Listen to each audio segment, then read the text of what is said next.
이 남자는 왕국에서 가장 치명적인 전사 중 한 명으로 지금은 몸에 만화조차 없는 불치병에 걸린 아이의 경호원으로 일하고 있습니다. 아이가 방에서 억지로 나가려 하자 전사는 최악의 적들마저 공포에 떨게 만들었던 살기를 내뿜어야만 했습니다. 하지만 아이는 아무렇지 않다는 듯이 그 살기를 뚫고 걸어 나갔습니다. 하지만 어떻게 그게 가능했을까요? 어떻게 저택에서 가장 존경받는 전사가 아이 한 명을 막지 못했을까요? 그 아이는 카일 셀타리안, 태어날 때부터 죽을 운명이었습니다. 이 세계에서 만화는 물과 같아서 모두가 살아남기 위해 만화가 필요합니다. 카일은 만화가 부족했고 그 때문에 20살이 되기 전에 죽을 운명이었습니다.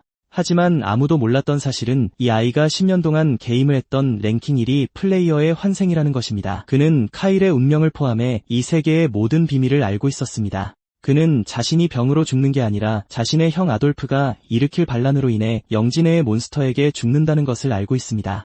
카일은 왕국에서 가장 존경받는 검사 가문 중 하나에 속해 있지만 검술에는 전혀 재능이 없었습니다. 플레이어는 이야기에 대해 모든 것을 알고 있었지만 그것을 바꿀 방법은 전혀 몰랐습니다. 그래서 그는 이성을 잃고 하녀들에게 모든 분노를 표출했고 결국 아버지는 그를 방에 가둘 수밖에 없었습니다. 검술이나 마법 재능도 없고 생존 가능성도 거의 없는 상태에서 가족이 멸망할 것이라는 사실을 알면서도 방에 갇혀 있으니 그래, 이번에는 우주가 정말 그를 엿먹이려 작정한 것 같았습니다. 그의 운명이 이미 정해진 듯 했을 때 등 뒤에서 빛이 나타나며 여러 개의 빛나는 마법 구슬이 떠다녔습니다. 게임에서는 이런 걸 본 적이 없었기에 그는 혼란스러웠습니다.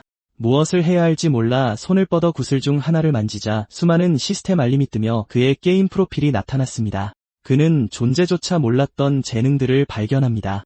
그 게임 속에서 수년을 보냈기 때문에 그는 지식과 비밀을 얻었고 다가올 재앙에 대해서도 알고 있었습니다. 그는 역사상 가장 강력한 마법사가 되기 위한 모든 것을 갖추고 있었습니다. 그는 훈련을 시작했고 만화를 날카로운 에너지 폭발로 만들어 벽을 향해 똑바로 발사했습니다. 조금씩 에너지가 막혔던 통로를 통해 흐르면서 20살의 그를 죽일 예정이었던 병을 없애는 데 성공했고 이제 그는 마침내 자유로워졌습니다. 한편 궁전 주방에서는 에르지엘이라는 소녀가 도련님에게 식사를 배달하려고 합니다. 다른 하녀들은 그의 행동에 항의하는 의미로 카일에게 시중 들기를 거부합니다. 에르지엘이 어쨌든 자기 일을 하기로 결심하자 동료 중 한 명이 그녀의 손에서 접시를 쳐내고 그녀를 때립니다. 이 장면은 저택에서 존경받는 귀족인 레온의 등장으로 중단되고 그는 식사를 다시 만들어 배달하라고 명령합니다. 한편 카일은 방에서 이 두 가지 새로운 재능으로 후작 가문의 운명을 어떻게 바꿀지 고민하고 있었습니다. 에르지엘이 마침내 따뜻한 음식을 가지고 카일의 방에 도착했을 때 카일은 자신의 통찰 능력을 사용해 그녀에게 여러 재능이 있다는 것을 발견합니다. 그녀가 최상급 재능을 가졌다는 사실을 알게 되자 그는 더욱 감명받습니다. 1년 전의 기억이 떠오릅니다. 그는 에르지엘이 경매에서 카일에게 $2에 팔렸다는 것을 알게 됩니다. 결국 그는 그녀를 노예에서 해방시켜 자유를 주었습니다. 주어진 자유에 감동한 소녀는 그가 어디를 가든 따르겠다고 약속했습니다. 이제 카일은 그녀가 얼마나 소중한 존재인지 깨닫습니다. 원작 게임에서 에르지엘은 어떤 플레이어를 만나기도 전에 반란으로 이미 죽었기 때문에 캐릭터로 존재하지 않았습니다. 그는 그것을 바꾸기로 결심하고 그녀에게 재능을 사용하는 법을 가르쳐 주겠다고 말합니다. 에르지엘은 이 말을 듣고 감격하며 그에 대한 애정이 더욱 커졌습니다. 며칠 후 카일은 밖에서 모든 만화 입자를 흡수하기 위해 방을 나가는 것이 허락되었습니다. 레온은 카일에게 살기를 사용한 것에 대해 벌을 받기를 원하지만 카일은 그를 용서하며 그럴 필요 없다고 말합니다. 레온은 주인에게 이 사실을 알리러 갔고 두 사람은 이 소년이 어떻게 숙련된 전사에게 저항할 만큼 강해졌는지 알아내려 언쟁을 벌였습니다. 레온은 카일에게 말을 걸러갔지만 그는 여전히 부처처럼 명상 중이었습니다. 그래서 그는 카일의 아버지에게 가서 그가 이미 6시간 동안 명상하고 있었다고 말했습니다. 노인은 카일이 훈련할 때 10분도 버티지 못하고 포기하던 시절을 떠올렸는데 지금 그는 6시간 동안 쉬지 않고 명상하고 있었습니다. 이 아이에게는 분명히 뭔가 다른 점이 있습니다. 다음 날 카일은 몸에서 만화가 쏟아져 나오는 것을 느끼며 깨어납니다. 그 만화를 온몸으로 퍼뜨리려 하면서 그는 모든 장벽을 뚫고 앞으로 밀어붙여 마침내 심장에 도달하게 합니다. 그리고 그렇게 그는 마법을 사용할 수 있게 됩니다. 이 세계에서 마법을 사용하려면 심장 안에 마법진을 형성해야 합니다. 마법 사용법을 배우려는 목표를 가지고 그는 가문의 도서관으로 향합니다. 그곳의 책임자인 여성은 그를 한 번도 본 적이 없었기 때문에 완전히 충격을 받았습니다. 그녀는 무슨 일이냐고 묻기 시작했지만 카일은 이미 모든 책장을 뒤지며 마법진을 형성하는 방법에 관한 것을 찾기 위해 책을 하나씩 펼치고 있었습니다. 도서관을 엉망으로 만든 후 마침내 마법 입문서를 찾았을 때 그는 그 언어가 자신이 아는 어떤 것과도 완전히 다르다는 것을 깨닫습니다. 그의 영한 능력이 활성화되었다는 시스템 알림이 뜹니다. 이 능력으로 그는 책을 실제로 이해할 수 있는 언어로 번역하는 데 성공했습니다. 번역이 완료되자 그는 마침내 마법을 배울 수 있게 되었습니다. 그 때문에 더 이상 필요 이상으로 머물 필요가 없었습니다. 소녀는 순식간에 책들을 훑어보고 더 많은 초급 서적을 요청합니다. 영리하게도 그는 책을 모두 빌려 궁전의 자기 방으로 가져가기로 결정합니다. 이것이 마지막 요청이었고 방 전체가 종이로 가득 찼습니다. 아이가 책 읽는 것을 본 적이 없었기 때문에 금발 남자가 괜찮냐고 물어볼 정도로 이상한 일이었습니다. 빨간 머리 여자는 정말 걱정스러워합니다. 한꺼번에 너무 많은 요청이었고 그녀는 비극적인 일이 일어날까 두려웠습니다. 결국 소녀는 독서를 싫어했었는데 갑자기 그녀가 본 적 없는 관심을 보이고 있습니다. 소년이 기초 마법 원리를 공부하는 것을 보고 전사는 그의 만화 불치병을 기억해냅니다. 눈치 빠른 소녀는 남자가 무슨 말을 할지 짐작하고 마법을 배우기 어렵지만 그 말이 맞다고 말합니다. 그리고 그 집의 모든 사람들은 지금 아이가 하는 일이 매우 기이하다고 생각할 것입니다. 그가 가문의 악명 높은 아이이기 때문에 가끔 이상하게 행동해도 아무도 놀라지 않을 것입니다. 하지만 그는 전에 했던 말을 기억합니다. 그는 젊어서 죽고 싶지 않고 여러 가지를 시도해야 합니다. 모든 것을 시도해야 합니다. 의욕에 찬 그는 이 저주받은 상태를 해결하기 위해 할 수 있는 모든 것을 하겠다고 말하며 잠시 누워서 쉬는 동안 최대한 많이 읽을 계획입니다. 전사가 기억하는 어린 도련님은 이제 완전히 다릅니다. 그는 소년이 펜싱 수업 후에 울고 있던 때를 기억합니다. 그는 아버지가 자신처럼 약한 사람은 필요 없다고 말했다고 했습니다. 그때 그는 어떤 문제도 해결하지 못하는 약하고 징징대는 아이에 불과했습니다. 갑자기 주인공은 친구가 호감이라는 새로운 상태를 얻은 것을 알아차립니다. 분명히 그들은 이제 훨씬 더 가까워지고 있고 경호원은 방해가 되지 않도록 밖에 머뭅니다. 그들 사이에 변화가 생기고 있는데 아마도 그가 공부를 시작했기 때문일 것입니다. 아마도 이 세계에서는 한 번에 많은 책을 읽는 것이 끈기로 간주되는 모양입니다. 이제 경호원이 사라지자 소녀는 마침내 책더미와 함께 혼자 남게 되었습니다. 이제 그는 통찰 마법을 사용하여 실제로 읽기 시작할 수 있습니다. 마법처럼 모든 책들이 동시에 엄청나게 빠른 속도로 해독되기 시작합니다. 그의 기술 속도는 미쳤습니다. 보통으로 읽는 것보다 12배나 빠릅니다. 게다가 어려운 부분들은 별도의 폴더에 저장되고 있습니다. 시간이 지나면서 원을 형성하는 원리들이 디지털화되어 데이터베이스에 저장됩니다. 책들이 조금씩 해독되면서 그의 이해력도 커집니다. 이제 해독된 데이터를 사용하여 마법진을 만드는 것이 그의 계획입니다. 기본을 다진 후 그는 마침내 하나를 형성하기 위한 최소 요구 사항을 충족합니다. 그 황금빗길을 따라 만화를 인도하며 그는 원하는 것을 만들어냅니다. 최대한 집중하여 그는 자신의 모든 푸른 힘을 사용해 가슴 속의 마법을 움직입니다. 그 과정은 고통스럽고 잔인하며 마치 심장이 타오를 것 같습니다. 그럼에도 불구하고 그는 끝까지 버텨야 합니다. 그렇지 않으면 만화가 끔찍한 방식으로 몸으로 역류하여 장기를 손상시킬 것입니다. 마법이 통제를 벗어나기 시작하며 그가 조금 더 버티는 동안 방 전체에 책들을 날려버립니다. 엄청난 노력 끝에 그는 마침내 첫 번째 만화 서클을 형성하는 데 성공하여 막힌 만화 채널을 약화시킵니다. 이제 그의 만화는 더 이상 몸 안에 갇혀있지 않습니다. 그것은 그 어느 때보다 강하게 밖으로 흘러나오고 있습니다. 그는 목표를 달성하고 원하는 대로 마법을 사용할 수 있게 되어 기뻐합니다. 그때 그는 이미 아침이라는 것을 깨닫고 자신도 모르게 밤새 이 일을 했다는 것을 알게 됩니다. 그는 친구가 화낼 것이라고 생각할 겨를도 없이 기절합니다. 다음날 아침 소녀는 소년에게 아침 식사를 가져다 주다가 바닥에 의식을 잃고 쓰러져 있는 그를 발견합니다. 그녀는 완전히 충격을 받고 그를 깨우려고 하면서 모든 책들로 어질러진 난장판을 이해하려고 노력합니다. 단 하룻밤 만에 주인공은 그 서클을 형성하기 위해 며칠 동안 쌓아온 모든 만화를 다 써버렸습니다. 그리고 이제부터 마법사로서 그의 인생의 새로운 막이 마침내 시작되었습니다. 7장. 주방에서 하녀는 행복하게 맛있는 음식을 만들고 있습니다.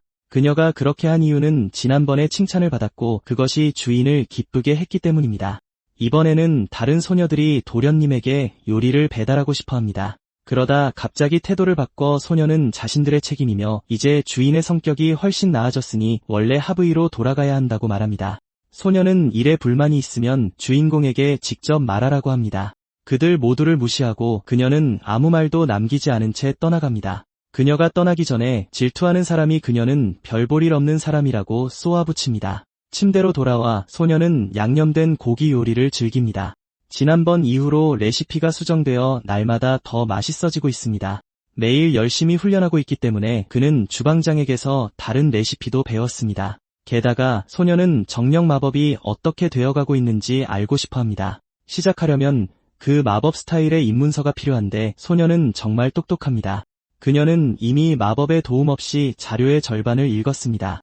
지금까지 읽은 바로는 그녀는 성실한 가정 출신이며 시간이 지남에 따라 꾸준히 배우는 것 같습니다. 그녀의 나이에 비해 꽤 재능이 있지만 아직 충분하지 않습니다. 책을 덮으며 그는 아직 시간이 없고 더 배우기 위해서는 더 강해져야 한다고 말합니다. 2달 후 가문은 계승식을 열 것이고 그날 무슨 일이 일어날 것입니다. 둘째 아들 아돌프가 이끄는 쿠데타가 후작 가문을 무너뜨릴 것입니다. 반란에서 죽고 싶지 않다면 모두가 더 강해져야 합니다. 특히 그녀가요.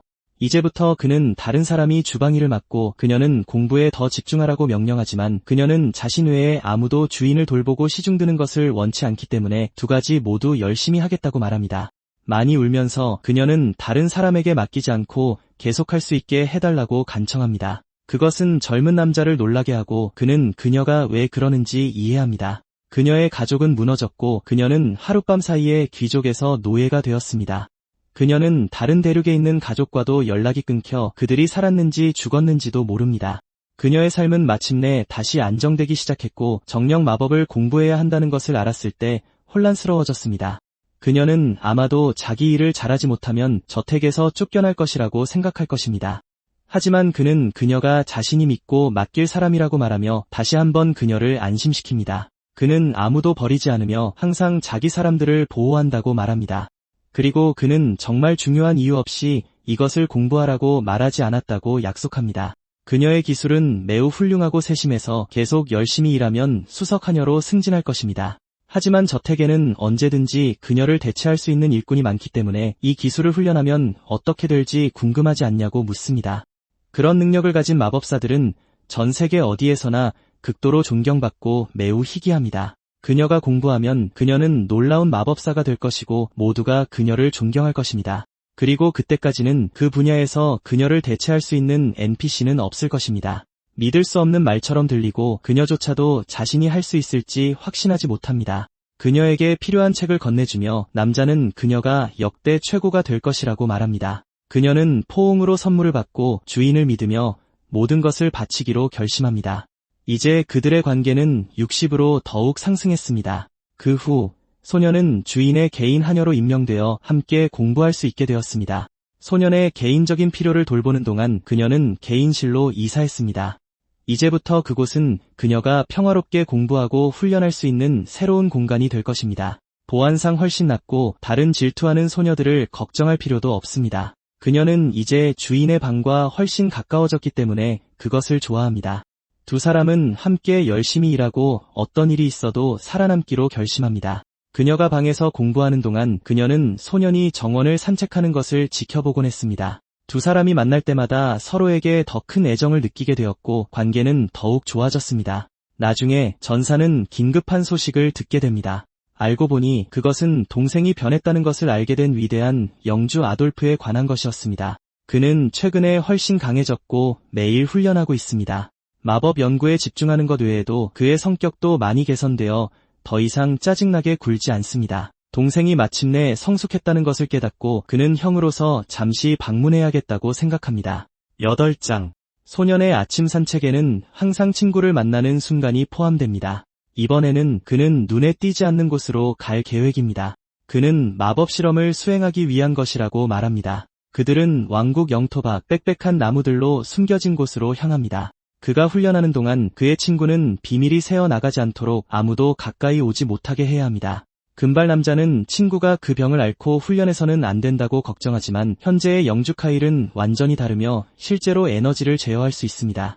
그는 앞에 있는 나무에 강력한 마법 미사일을 발사합니다. 폭발이 너무 커서 두 사람 모두 그 힘과 재능에 충격을 받았습니다. 공격은 나무까지 파괴하여 실험이 성공했음을 분명히 했습니다. 소리가 너무 커서 저택에서 들렸을 수도 있지만 오라가 소음을 막았습니다. 금발 남자의 빠른 반사신경이 완벽한 타이밍에 그들의 비밀을 지켜주었습니다. 카일은 며칠 전 빌린 책의 지시에 따라 첫 마법진을 형성했다고 말합니다. 그리고 그것으로 오라를 사용하여 그는 매일 자신을 괴롭히던 병을 극복했습니다. 미소를 지으며 마법을 자랑하며 그는 젊어서 죽을 계획이 없다고 말합니다. 마침내 남자는 지난 며칠 동안 친구에게서 무엇이 달랐는지 이해합니다. 그는 자신의 머리로 스스로를 치유한 동생을 축하합니다. 끈기를 존중하는 사람에게 기대할 수 있듯이 그들의 관계는 개선됩니다. 하지만 그 마법 미사일은 여전히 일서클이고 거구의 주먹만큼 강하지 않아야 합니다. 이상한 점은 그 힘이 4레벨 서클처럼 느껴진다는 것입니다. 그가 초보 마법사임에도 불구하고 4랭크 능력을 해제했다는 것은 미친 일입니다. 아마도 그 소녀는 이전에 주목받지 못한 천재일지도 모릅니다. 그의 기술 덕분에 그는 도서관의 모든 책을 읽고 첫 번째 서클을 형성하기 위한 수개월의 공부 시간을 절약했습니다. 공부하는 동안 한 가지 질문이 떠올랐습니다. 왜 마법이 원작 게임과 다른가? 여기서 그는 먼저 의식을 그려야 하고 그 다음 주문을 활성화하기 위해 어려운 방정식을 다루어야 합니다. 게임에서는 마법이 훨씬 간단했습니다. 기호를 만들면 만화가 발동되었습니다. 하지만 그의 마법은 전혀 사용자 친화적이지 않고 너무 강력합니다. 그것은 큰 문제입니다. 왜냐하면 지금은 그가 누구인지 밝힐 때가 아니기 때문입니다. 그래서 그는 친구에게 둘만의 비밀로 해달라고 부탁합니다. 하지만 소년이 그렇게 하는 방식은 남자가 그런 것을 좋아하지 않기 때문에 그들의 관계를 악화시킵니다. 이유는 그가 얼마나 강한지 사람들이 알기를 원치 않기 때문이며 2달 후에 반란이 일어날 것을 기억하고 있습니다. 그것은 금발 남자가 계승식을 기억할 때 그를 겁에 질리게 합니다. 전통적으로 가문은 능력에 따라 후계자를 선택합니다. 또한 성격, 검술 재능, 그리고 다른 요인들도 봅니다. 그것을 바탕으로 모든 사람이 평가받고 그 다음 가장 유망한 상속인을 선택할 시간입니다. 현재 가장 많은 화제를 모으고 있는 2명의 주요 경쟁자가 있습니다. 한 명은 장남인 위대한 아벨이고 다른 한 명은 잔인하고 계산적인 아돌프입니다. 장남은 후작의 적자이며 가장 유명한 후보입니다. 그는 천성이 착하고 어릴 때부터 훈련받은 뛰어난 검술 실력을 가지고 있습니다. 반면에 아돌프도 적자이지만 그의 형이 더 재능이 있었기 때문에 완전히 무시당했습니다. 하지만 성장하는 과정에서 어느 순간 그의 능력이 급상승했고 그는 많은 지지자를 얻었습니다. 솔직히 완전 깡패 두목 같은 분위기를 풍기네요. 서로를 보자마자 마치 상대방이 없는 척하며 미묘한 신경전을 벌이기 시작합니다. 황금기사는 생각에 잠겨 그들이 오는 걸 몰랐다고 말하지만 5살 때부터 강력한 오러를 가졌던 그이기에 그 변명은 믿기 어렵습니다. 그건 어릴 적 작은 이야기일 뿐 굳이 다시 말할 가치는 없습니다. 한편 둘째 형은 15살에야 오러를 각성했는데 꽤 늦은 편이었죠. 이 세계에서는 어떤 사람들은 늦게 재능이 발현하여 훨씬 나중에 마법 훈련을 시작하는 것이 보통입니다. 갑자기 그 잔인한 녀석의 부하들 사이에서 싸움이 벌어집니다. 그는 아버지 가문의 규칙을 어길 수 없다는 것을 알기에 정말 화가 납니다. 아벨은 다정한 투로 동생의 부하들이 잘 훈련되었고 잠재적인 후계자를 섬길 자격이 있다고 말합니다. 둘째 형이 마음껏 비웃으라며 오래 웃지는 못할 거라고 말하자 둘 사이의 긴장감은 더욱 고조됩니다. 그가 떠날 때 마지막 그 한마디는 꽤 의심스럽고 불길하게 느껴지기 시작합니다. 식사를 하던 중 주인공은 2달 앞으로 다가온 의식에 대해 걱정합니다. 이 영지에서는 장자가 모든 것을 상속받는 규칙을 따르지 않습니다. 후계자를 선택하며 선택의 가장 중요한 기준은 힘과 서열입니다. 단 하나의 예외가 있었으니 바로 도련님입니다. 병 때문에 그는 처음부터 계승 구도에서 제외되었습니다. 그 외에 그의 셋째 형인 듀크 또한 이 계략에 관여할 수 없습니다.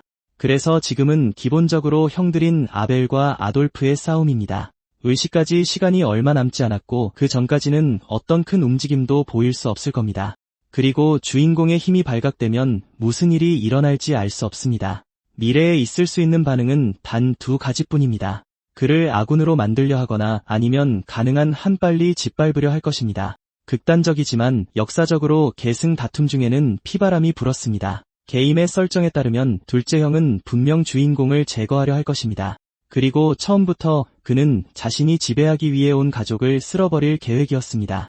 그래서 주인공의 현재 목표는 병을 극복하고 좋은 사람들과 동맹을 맺으려는 것입니다. 그의 앞에서 레오는 마법사들이 자신을 보호하기 위해 능력을 숨겨야 한다는 것을 이해합니다. 하지만 이 사건 이후 그는 분명 가주에게 주인공의 능력을 보고할 것입니다. 현재 그 전사는 도련님 대신 후작에게 충성을 맹세하지만 주인공은 친구를 위해 무언가를 계획합니다. 그 때문에 금발 남자는 주인공이 마법사가 되는 것을 정말 진지하게 생각하는지 확신하지 못하고 걱정합니다. 그리고 그는 아버지가 막내 아들이 강해지고 있다는 것을 알게 되면 매우 자랑스러워할 것이라는 걸 압니다. 이 대화 덕분에 그들의 관계는 많이 개선됩니다. 그리고 주인공은 함께 식사하는 것이 캐릭터 간의 관계를 증진시킨다는 것을 알게 되고 이제부터 매일 함께 식사할 계획을 세웁니다. 밤이 되자 아이는 쉬지 않고 의식을 연구합니다. 만약 마법을 사용해 그것들을 활성화시킨다면 그는 미친 듯이 빠르게 힘을 얻을 수 있습니다. 하지만 그는 왜 게임의 방식이 자신을 이렇게 강하게 만드는지 이해하지 못합니다. 언젠가는 분명 다른 사람들에게 자신의 힘을 보여줘야 할 것입니다. 이 세계에서 만화 활성화는 느리고 숙달하기 어렵습니다. 하지만 힘을 더 정밀하게 제어하기 위해 그는 몇 가지 방법을 생각해내기 시작합니다. 특정 이점과 전략을 사용하여 그는 둘을 결합하고 많은 힘을 얻을 수 있습니다. 문제는 그것이 정말 위험하고 바로 그 자리에서 마법 폭발이 일어날 수 있다는 것입니다. 그럼에도 그는 그것이 완전히 불가능하지 않다는 것을 알기에 계속해서 시도할 수 있습니다. 위험은 분명히 크지만 보상 또한 큽니다. 그리고 가끔 자신을 위험에 빠뜨리지 않으면 인생에서 아무것도 얻을 수 없을 겁니다. 갑자기 그의 만화가 몸에서 뿜어져 나와 방 안에서 미친 듯이 치솟기 시작합니다. 상황은 꽤 위험해지고 그는 여러 폭발 경고를 받습니다. 그럼에도 불구하고 그는 계획대로 시퀀스를 분석하고 활성화하기 시작하며 경로를 결합하여 심각한 피해를 입히는 데 성공합니다. 방 안에서 그는 완전히 새롭고 정말 강력한 새로운 종류의 마법을 창조해냅니다. 이번에 그는 활성화를 결합하여 매직 미사일을 만들어내는 데 성공합니다. 이제 과정의 기초가 준비되었으니 그는 더 큰 힘을 얻으려 하지만 그때 위험이 현실이 되고 폭발이 주의를 끕니다. 그 순간 한 하녀가 걱정하며 주인님이 괜찮은지 확인하고 싶어 지나갑니다. 다행히 소녀는 괜찮지만 방벽에는 이제 구멍이 뚫려 있습니다. 더 현명한 계획은 분명 이런 종류의 실험을 집 밖에서 하는 것일 겁니다. 아마 그래서 알림이 계속 뜨는 것이고 그는 훈련할 작업장을 마련해야 합니다. 바로 그때 전사가 소음에 놀라 나타납니다. 부엌에서 수프 맛이 좀 이상합니다. 소금도 없고 밍밍하고 맛없습니다. 갑자기 다른 하녀가 그 성실한 소녀가 수프를 만들고 있다는 것을 알아챕니다. 그녀의 친구 중 한 명이자 정말 친절한 사람인 데이지지만 소녀는 이전 하녀들과의 교류가 좋지 않았기 때문에 가까이 다가가기를 두려워합니다. 데이지는 다른 사람들과는 다르게 음식간을 더 잘 맞추는 팁을 줍니다. 그녀는 풍부하고 맛있는 맛을 내는 재료에 대해 이야기합니다. 간이 된 음식을 맛보자 소녀는 음식이 얼마나 맛있게 되었는지 놀랍니다. 데이지가 편안한 사람이라는 것을 보고 그녀는 데이지에게 요리 기술을 좀 가르쳐달라고 부탁합니다. 다행히 그녀의 친구는 함께 배우는 그 작은 순간을 기뻐합니다. 둘은 함께 음식을 배달하러 가고 결국 주인님에 대해 이야기하게 됩니다. 가는 길에 데이지는 그가 자신만을 위한 하녀를 원한다는 말을 들었을 때 걱정했다고 인정합니다. 다행히 주인공은 최근 훨씬 더 고결하게 행동하고 있으며 나쁜 사람이 아닙니다. 공부하는 동안 그는 데이지가 자신의 안부를 물었다는 것을 알게 됩니다. 약속대로 에르지엘은 친구의 현재 상태에 대해 아무 말도 하지 않습니다. 데이지는 일을 잘하고 올바른 판단을 내린 것에 대해 칭찬받습니다. 그는 성급한 자들이 이미 움직였을 거라 생각했지만 생각보다 관망하는 기간이 깁니다. 성급함은 바로 둘째 형에게서 기대할 수 있는 것입니다. 그가 사악한 계획을 실행하기 위해 서두르고 있다는 것은 명백합니다. 집무실에서 후작은 아들이 병을 이겨냈다는 소식에 크게 충격받습니다. 레온이 소년이 마법을 공부하고 있다고 보고합니다. 그는 아무런 재능도 없이 1서클에 도달하기까지 했습니다. 그 말에 가주는 이 기적이 어떻게 일어났는지 믿지 못하며 망연자실합니다. 결국 그는 주인공이 끔찍한 건강 상태로 기본적으로 우울하게 살았던 것을 기억합니다. 그 때문에 둘은 마치 적처럼 많이 싸우고 다퉜습니다. 정말 끔찍한 순간에 소녀는 자신의 아버지가 말썽만 부리는 그런 아들은 원한 적이 없다고 말하는 것을 듣습니다.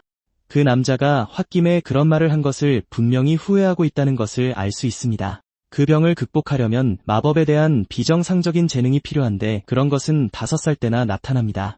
어쩌면 이것이 13살에 성공한 유일한 사례일 것이고 카일이 마법까지 다룰 수 있게 된 이상 그의 문제를 극복했다는 것은 의심의 여지가 없습니다. 그것은 분명 놀라운 기적이며 아이는 아마도 여전히 아버지에 대한 원한을 품고 있을 것입니다. 하지만 전사는 원한이 없다고 말합니다. 사실 그 반대입니다.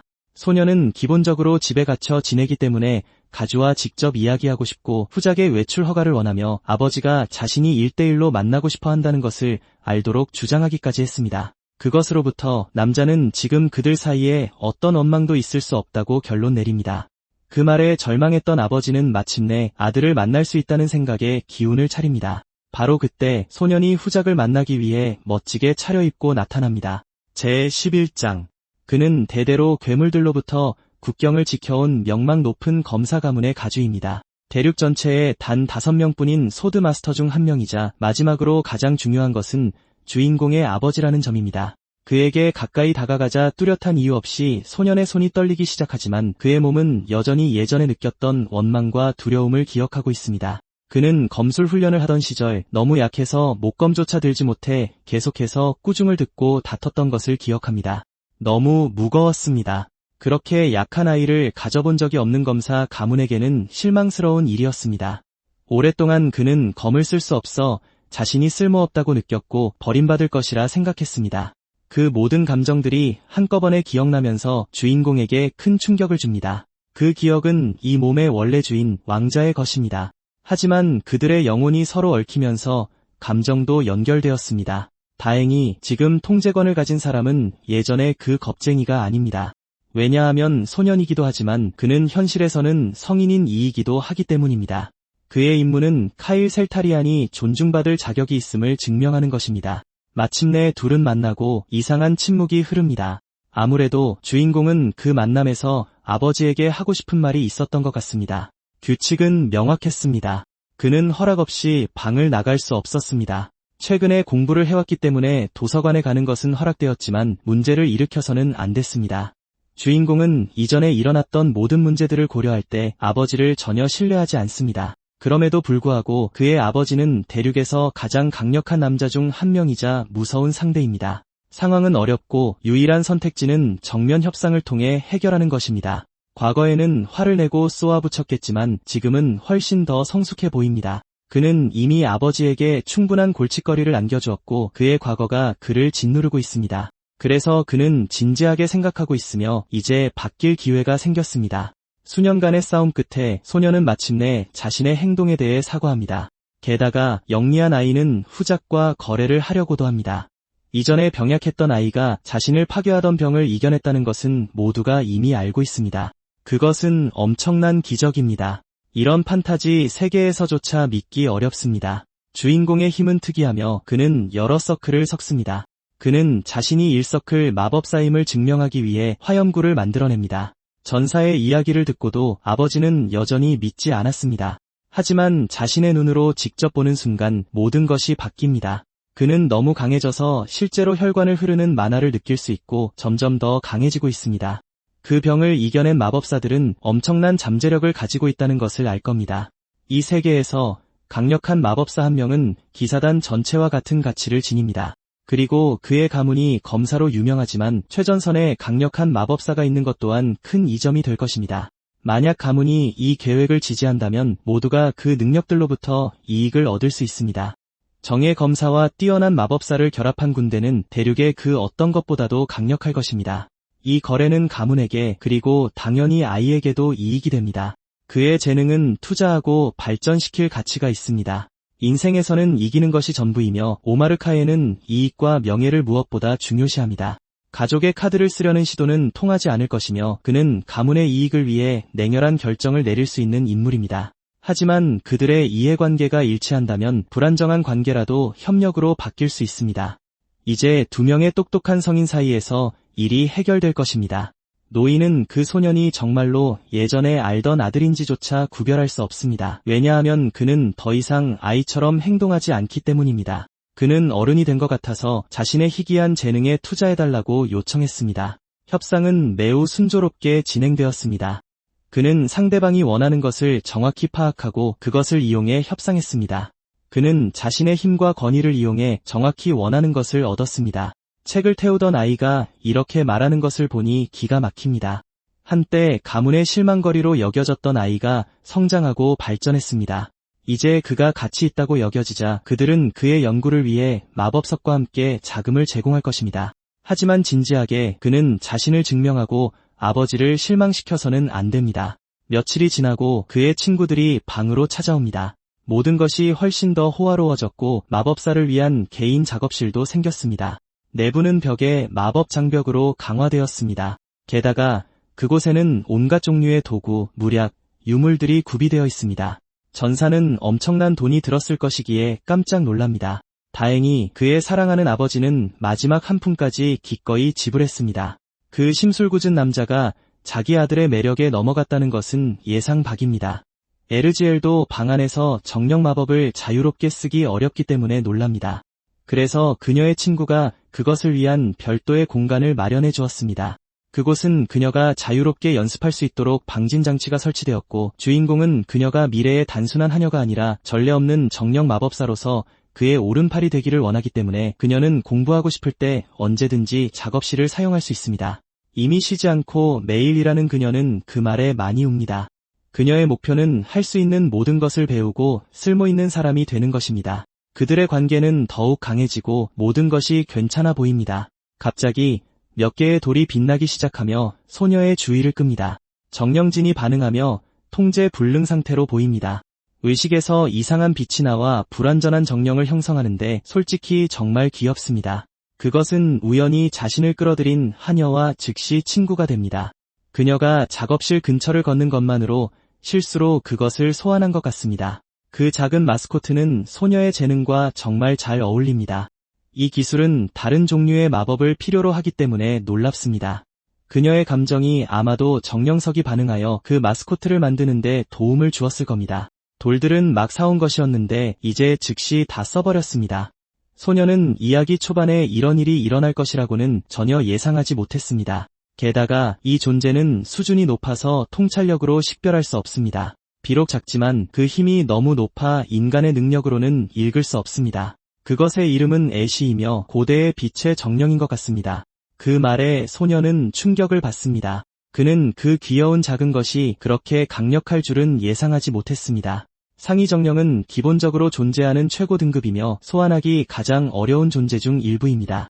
크기는 인상적이지 않지만 아무래도 이것이 진짜 모습은 아닌 것 같습니다. 만약 원래 크기로 돌아간다면 저택 전체가 무너질 것입니다. 그것은 소녀와 계약을 맺어 이제부터 친구가 되고 싶어 합니다. 그러기 위해서는 그들 사이에 강한 상성이 필요합니다. 상위 정령은 동의하고 이 강력한 우정 계약을 봉인하기 위한 의식을 시작합니다. 하녀도 동의하며 자신의 목에 서명하고 동맹을 얻습니다. 끝나면 그녀는 새로운 애완동물의 이름을 정해야 합니다. 주인공이 이름을 하나 제안하고 그녀는 그것을 피카츄라고 부르기로 결정합니다. 피카츄라고 이름 짓는 것이 이 아이의 최근 장난입니다. 이제부터 그것이 그의 이름이 될 것이고 그녀는 그를 친구로 두게 되어 정말 기쁩니다. 재능 개발 프로젝트는 정말 순조롭게 진행되고 있으며 실제로 효과가 있습니다. 며칠이 지나고 저택은 다시 한번 새로운 아침을 맞이합니다. 전사는 형으로서 마땅히 해야 할 방식으로 자신의 후배에게 많은 관심을 기울이지 않았다고 인정합니다. 그리고 그의 앞에 서 있는 것이 오랫동안 보지 못했던 아돌프라는 것이 밝혀집니다. 제13장 두 형제는 하녀의 시중을 받으며 회의를 하고 있습니다.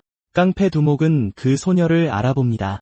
그녀는 오래전 시장에서 노예로 팔렸던 바로 그 사람입니다. 그는 그녀가 예쁘다고 칭찬하며 그녀가 결국 하녀가 된 것이 재미있다고 생각합니다. 그는 역겨운 방식으로 그녀를 자기 집으로 보내달라고 요청했습니다. 그는 분명히 병이 치료되었다는 소식을 듣고 온 것이며 그는 대화를 잘못된 방향으로 시작합니다.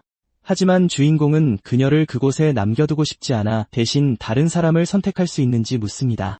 상황을 쉽게 벗어나기 위해 그는 완전히 다른 방식으로 행동해야 합니다. 하지만 결국 그것은 단지 도발일 뿐입니다. 그 남자는 실제로 다른 사람의 하녀를 집에 데려가지 않을 것입니다.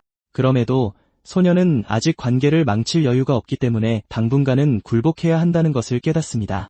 그 녀석 정말 많이 발전했지만 여전히 어린 여자에게 너무 관심이 많아서 글러먹은 것 같아. 그래서 그 갱단 두목의 계획은 그를 타락시켜 어둠으로 끌어들이는 거야. 몸도 많이 회복해서 이제 일상생활에는 문제가 없어. 병은 나았고 매일 점점 더 좋아지고 있어. 그렇다 해도 아주 오래된 병이라 한 번에 고치기 어려워서 아직 100%는 아니야. 그 순간 주인공은 원본보다 더 강력하게 자신이 만든 주문을 보여줘. 그것은 새로운 마법을 만드는 것을 좋아하는 계략가의 흥미를 끌었지. 아직 전성기는 아니지만 1서클 학생일 뿐인데도 빠르게 성장하고 있어. 도련님의 행동이 극적으로 변했고 실력도 나날이 향상되고 있어. 하녀가 전해준 소식은 과장된 것 같았지만 13살짜리에게는 그리 걱정할 만한 일은 아니었어. 그를 제거하기 전에 압박해서 다른 방식으로 이용하는 게 훨씬 유용할 거야. 그는 대놓고 남동생에게 경쟁해서 자기 편에 설 거냐고 물어봐. 그건 그런 선택지를 예상하지 못했던 주인공조차 놀라게 했어. 한동안 서로를 빤히 쳐다본 후 일은 영리한 쪽이 계획한 대로 정확히 흘러가. 그 덕분에 그는 아버지의 허락을 받게 될 거고 신뢰에 대해 감사 인사를 해. 바로 그때 그 전사가 나타나 아돌프에게 안전한 여정이 되길 기원해. 레오는 조종하기 어렵고 아직 게임에서 편을 바꾸지 않았어. 위대한 전사의 아들이 건방진 꼬마나 지키고 있다는 게 좀 웃기지. 아돌프가 떠나자 그들 사이의 분위기는 더욱 이상해졌어. 마침내 형제들의 말다툼이 끝난 후 주인공이 방으로 들어가. 그는 5군단의 가장 가까운 동맹 중 한 명인 제롬, 자작을 상대하게 될 것 같다고 설명해.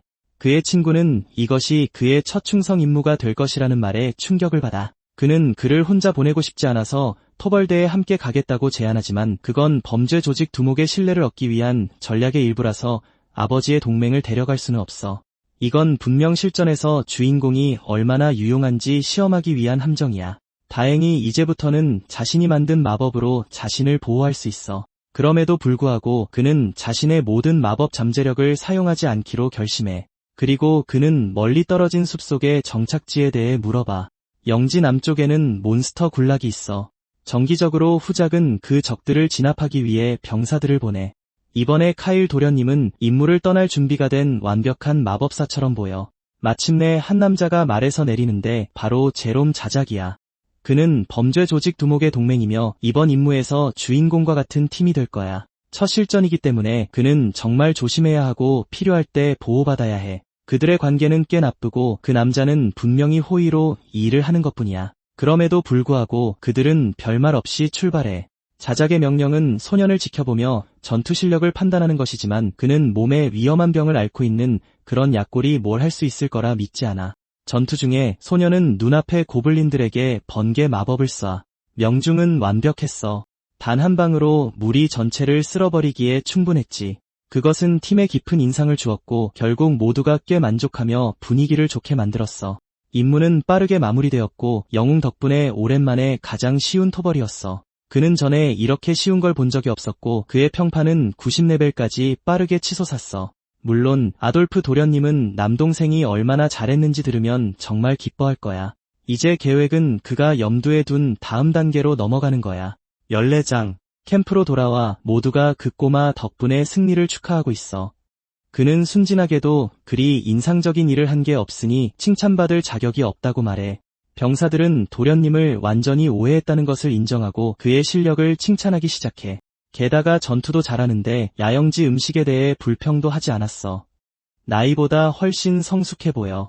형이 예전에 이런 위험한 임무를 맡았던 것을 생각하며 자기 차례가 왔을 때 버릇없는 꼬마처럼 굴 수 없다는 것을 깨달아. 부하들은 그 꼬마가 범죄 조직 두목을 그렇게나 존경하는 것을 보고 충격을 받아. 계획은 예상대로 정확히 진행되고 있어. 병사들은 이제 주인공을 좋아하고 그를 칭찬할 준비가 되어 있어. 다른 사람들이 모두 잠든 사이 모험가는 캠프에서 그리 멀지 않은 곳으로 산책을 가기로 결심해. 그저 아이일 뿐이라 아무도 의심하지 않고 모두가 그 순진한 연기에 속아 넘어가. 오늘의 승리 후 기사들은 완전히 지쳐서 침대에 쓰러져 잠들었어. 경비병 몇 명만 남아있는데 그들 역시 지쳐서 거의 신경도 쓰지 않아. 이제 그는 예전처럼 오거 몇 마리를 처치하고 가능한 한 많은 경험치를 얻으려고 해. 그는 주머니에서 최대 10km 떨어진 곳에서도 그 거인들을 유인할 수 있는 향수를 꺼내. 며칠 전 그는 기존의 어떤 조리법도 따르지 않고 그 생물들을 끌어들이는 향기를 세상에서 처음으로 만들었다는 것을 깨달았어. 품질과 냄새가 좋을수록 한 번에 더 많은 몬스터를 끌어들여. 문제는 팀이 고블린을 사냥하기로 되어 있었는데 오거는 계획 없이 상대하기에는 너무 강하다는 거야. 분대에는 12명의 숙련된 기사가 있어서 약한 적들은 감당할 수 있어. 하지만 거인들은 전혀 다른 이야기야. 그들은 범죄 조직 두목에게 충성하지만 개개인의 실력은 꽤 평범해. 그들은 기본적으로 총알바지야. 그들은 그 배신자 녀석에게 설득당해 군단이 된 길거리 범죄자들이야. 세뇌가 너무 강해서 그들을 광신도로 만들었고 그 덕분에 그의 영향력은 쉽게 퍼졌어. 이 사람들은 맹목적으로 복종하고 주인이 움직일 때마다 비극이 일어날 수 있어. 그래서 주인공은 계승식 날 전에 5군단을 가능한 한 약화시킬 계획이야. 우선 그는 그 12명의 전사들이 강력한 오거와 죽을 때까지 싸우게 하고 향기를 발동시킨 후 이 치명적인 싸움에서 유일한 생존자가 될 계획이야. 오래 걸리지 않아. 주변 숲으로 퍼지는 향수에 이끌려 머리 둘 달린 생물이 나타나는 데는 이미 지친 전사들은 거인에게 기습을 당했고 거인은 동료들을 손쉽게 해치워. 부하 중 아주 용감한 한 명이 아직 도망가지 말라고 애원해. 슬프게도 그의 최후는 잔혹했고 도망치는 것이 최선의 선택이라는 것이 금방 명백해졌어. 그는 팀에서 가장 강한 병사 중 한 명이었어. 이제 중간 수준의 녀석들만 남았고 그들은 별로 할 수 있는 게 없어. 모두의 사기를 북돋우려 그는 명예로운 전사들이 싸움에서 정말 그렇게 행동하는 거냐고 물어. 만약 이 임무에 실패하면 그 오거들은 분명 아군 영토로 밀고 들어와 사람들을 학살할 거야. 지휘를 맡은 그는 이제부터 모두가 자기 명령을 따르도록 동의를 얻어내. 다행히 자작은 높은 수준의 전사라서 혼자 감당할 수 있다고 말하지만 주인공은 도움을 원하지 않아. 그는 끝까지 남아서 마법으로 그를 지원할 거야. 전투에서 부하들을 버리면 형을 다시 볼 낯이 없다는 걸 알기에 그는 자신의 능력으로 전사를 더욱 강화하는 주문을 시전해. 아직 1서클 마법뿐이라서 큰 피해를 주지 않으면서 상황을 거의 통제할 수 있어. 그래도 그는 두려움에 물러서지 않고 정면으로 싸움에 맞설 거야. 자작은 카일이 군대의 필수적인 도구라는 것을 알고 이미 그를 많이 신뢰하고 있어. 검의 강력한 기술을 발동시키며 그는 가까이 오는 모든 오거를 베어버릴 준비를 해. 그는 머리 둘 달린 오거에게 곧장 돌진하며 칼날로 두 머리를 모두 베어버릴 준비를 해. 다른 병사들은 아무도 당황하지 않는 것을 보고 자신들의 한심한 모습을 보일 수 없어서 스스로 사기를 북돋워. 주인공은 부하들에게 이 잔혹한 싸움에서 모든 것을 쏟아부으라고 말하고 그가 소환한 오거들이 약한 병사들을 쓸어버릴 것이기 때문에 계획은 완벽하게 작동하고 있어. 유인 향수는 성공적이야. 심지어 평소보다 3배나 강한 생물들을 불러냈고 바로 이곳에서 5군단의 일부가 종말을 맞이할 거야. 15장. 그는 아주 강력한 힘을 느껴. 혼자서 오거를 쓰러뜨릴 수 있다고 생각해. 그는 쌍둥이 머리 중 하나에 강력한 일격을 가하고 그들은 즉시 경계태세에 들어가. 그리고 모두가 둘 사이에 공중전에 압도당해. 가장 강한 기사들은 거의 다 쓰러졌고 약한 병력들은 공황에 빠지기 시작해. 멀리서 모든 것을 지켜보며 그 작은 사이코는 자신의 계략이 성공하는 것을 보고 기뻐해. 손가락 하나 까딱하지 않고 그는 모든 적을 쉽게 쓸어버릴 거야. 자신도 모르게 그는 그 일을 거대한 오거에게 넘겼고 오거는 자신의 주먹으로 그 일을 해낼 거야. 제롬은 이 전투에서 정말 이길 수 있을지 의심하며 최후의 수단을 쓸 때가 된 건 아닌지 생각하기 시작해. 그는 강해지기 위해 어둠으로부터 힘을 받았고 만약 그 힘을 해방하면 다시는 정상으로 돌아올 수 없어. 실베이드는 그런 일이 일어나면 그는 인간성이 남지 않은 분노한 괴물로 변할 거라고 말해. 그래서 이 힘은 어중이 떠중이 약한 적에게 낭비되어서는 안 돼. 그는 분명 오거를 이길 수 있겠지만 야수의 분노로부터 결코 평화를 얻지 못할 거야. 하지만 어쩌면 그게 오거에게 패배자처럼 죽는 것보다는 나을지도 몰라. 멀리서 카일은 마법 보호를 제공하겠다고 말해. 그것은 자작에게 더 많은 자신감을 주고 그는 마법사에게서 투지를 불태워. 아직 최후의 수단을 쓰기엔 이르다고 말하며 카일은 동료들에게 정신정화를 발동시켜. 갑자기 모두가 에너지의 폭발을 느끼고 자신들이 5군단 최고라고 믿기 시작하며 모든 것을 쏟아부어. 그들은 자신들의 진정한 힘을 보여주고 싶어해. 그들이 싸우는 동안 주인공은 멀리서 모든 것을 면밀히 지켜봐. 단 몇 초 만에 그들은 모두 거대한 야수에게 쓰러지기 시작해. 우선순위는 12명의 기사를 제거하는 것이었고 이제 제롬만 남았어. 그들의 희생은 헛되지 않을 것이며 그는 돌연변이를 완전히 끝내기 위해 지원 주문을 한 번 더 요청해. 말처럼 조각들을 움직이며 그는 계획을 마무리하기 위해 더 많은 만화를 집중시키고 보라색 형체로 그를 감싸기 시작하는 일종의 힘을 활성화해. 발톱에 붙잡힌 채 그가 할 수 있는 일은 정면을 응시하며 상대를 마주하는 것뿐이야. 오건은 바로 그의 앞에 있고 그 눈은 기쁨으로 빛나. 단 한 손으로 그것은 그 남자를 잔혹하게 완전히 끝장낼 거야. 모든 병사들 앞에서 그들의 지도자는 짓눌려 영원히 사라져. 그것은 모두가 곧 죽을 것이라고 생각하기 때문에 모두를 혼란에 빠뜨려. 불이 야수의 몸을 감싸기 시작하고 그것은 고통스럽게 비명을 질러. 그리고 모두의 눈앞에서 그것은 이미 죽은 채로 땅에 쓰러져. 싸움을 끝내며 어린 도련님은 적의 위로 올라가. 그 안에서 그는 높은 가치의 수정을 꺼내고 이제 꽤 수상한 행동을 할 시간이야. 그는 자작 덕분에 적을 쓰러뜨렸다고 거짓말을 하기 시작해. 이 승리는 12명의 용감한 전사들과 자신의 목숨을 걸고 싸운 모든 이들의 것이야. 그래서 그들은 전장에서 승리한 도련님을 칭송하기 시작해. 이번 토벌의 결과는 성공적이었고 머리 둘 달린 돌연변이는 제거되었어. 게다가 원래 목표였던 수십 마리의 고블린도 처치했어. 불행히도 전투 중에 큰 손실을 입었어. 소식을 들은 사악한 금발 녀석은 믿을 수 없다는 듯 그게 사실이냐고 물어봐. 그들은 제롬이 숲속에서 돌연변이와 잔혹한 싸움을 벌이다 결국 죽었다고 설명해. 일격이 너무 빨라서 어둠의 힘을 쓸 시간조차 없었어. 그 남자를 잃은 것은 분대에 큰 타격이야. 죽은 병사들은 말할 것도 없고 달리 할 수 있는 게 없으니 어떻게든 캠프에서 그 오거를 회수하고 싶어해. 그제야 그는 동생이 무사히 돌아온 것을 보고 안심했다고 말해. 결국 그렇게 강한 적을 물리친 것은 젊은이의 큰 업적이었어. 그 때문에 아버지께 보고될 것이고 모두가 마땅히 받아야 할 명예를 얻게 될 거야. 주인공이 쓴가면 순진한 동생 연기는 화나고 의심스러운 채로 떠나는 아돌프에게 서서히 벗겨지기 시작해. 하지만 지금으로서는 형은 여전히 꽤 쉽게 속고 있는 것 같아. 주인공은 형의 인정을 받았고 5군단을 쓰러뜨렸어. 그것은 명수였고 그는 어쩌면 일석삼조라고 농담해.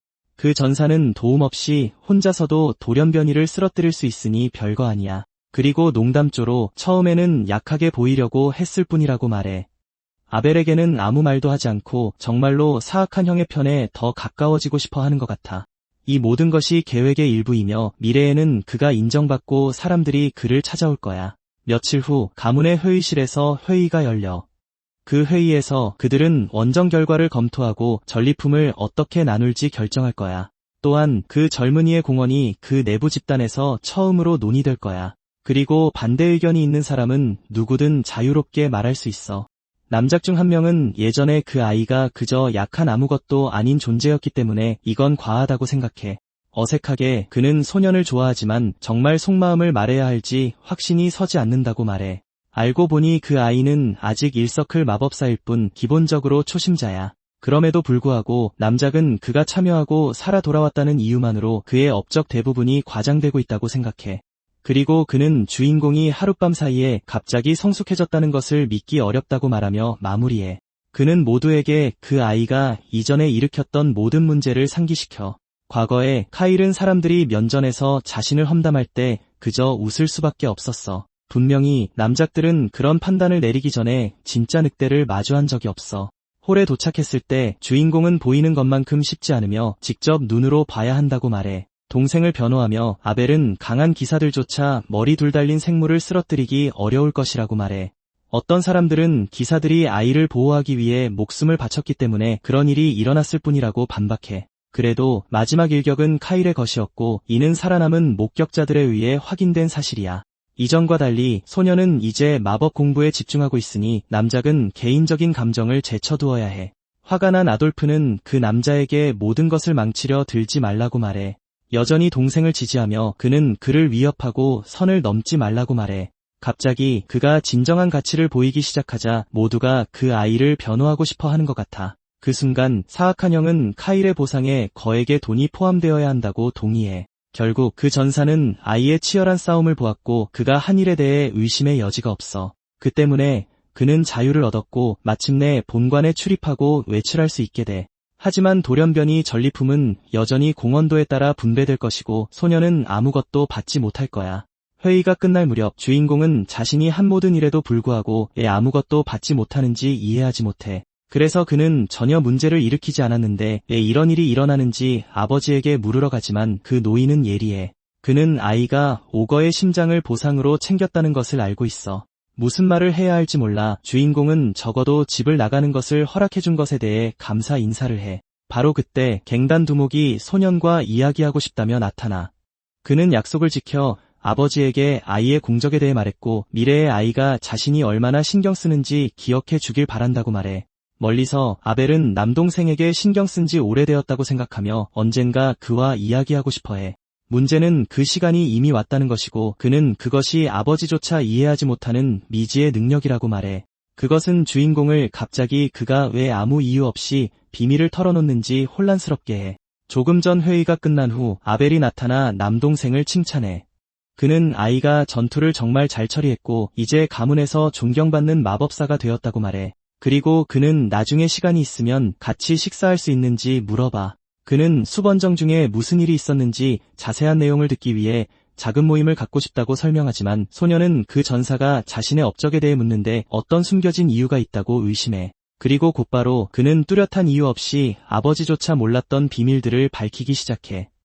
그가 너무 늦기 전에 아돌프가 만든 세력을 무너뜨리기 위해 주인공을 영입하고 싶어하는 것은 꽤 분명해. 주인공은 신중하게 말을 골라야 하고 왜 그 비밀을 알고 있는지 물어봐. 그는 그렇게 큰 것이 드러나면 무슨 일이 일어날지 두렵다고 말해. 형에게 기대할 수 있듯이 그는 분명 아이에게서 보답으로 무언가를 원해.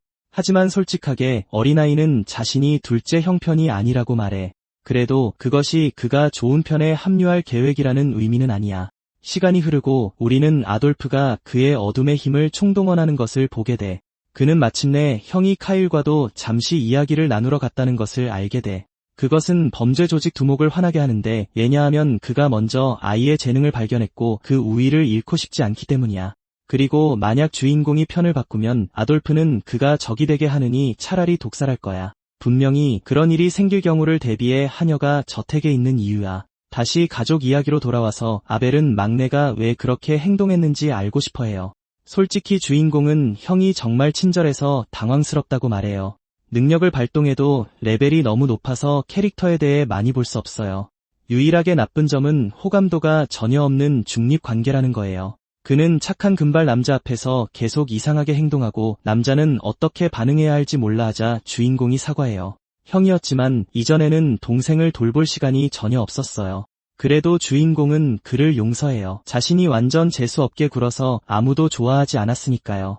아벨은 동생이 정말로 재치 있는 농담을 잘해서 웃어요. 그는 똑똑한 동생을 아돌프에게 뺏기기 전에 유대를 쌓지 못한 것을 후회하며 아돌프가 약속한 모든 것을 더 좋은 조건으로 제공할 수 있다고 말해요. 그는 이 거래를 포기하고 싶지 않아서 다시 생각해볼 여지가 있는지 물어요. 그 말에 걱정이 된 주인공은 적진에 합류하면 제거될 것인지 물어요. 어쨌든 아돌프는 다르고 자기 가족에게조차 잔인하니까요. 만약 배신자가 된다면 그들은 분명 어떤 방법을 써서라도 그를 제거할 거예요. 그가 천재 마법사라 할지라도 아직 매일 자신을 보호할 만큼의 힘은 없어요.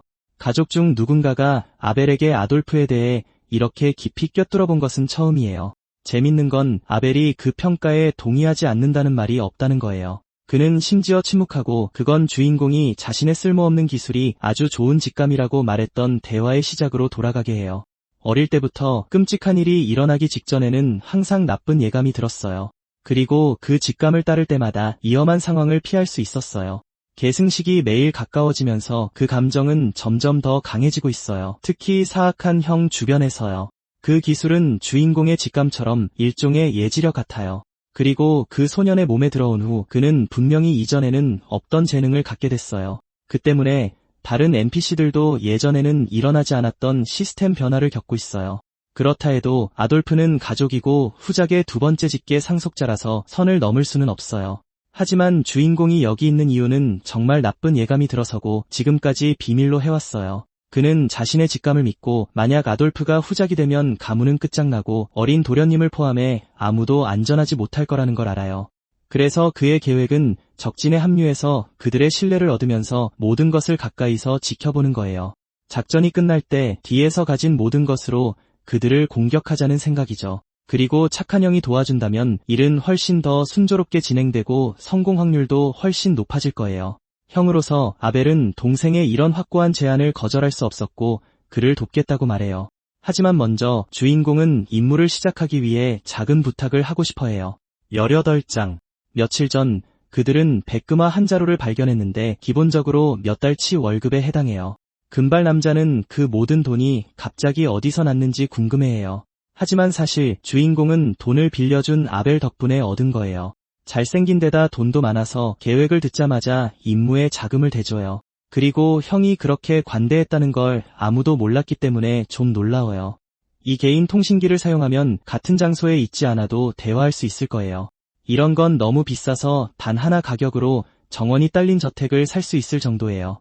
이건 기본 버전일 뿐이고 한 사람과 직접 대화만 가능하지만 훨씬 더 비싼 버전도 있어요.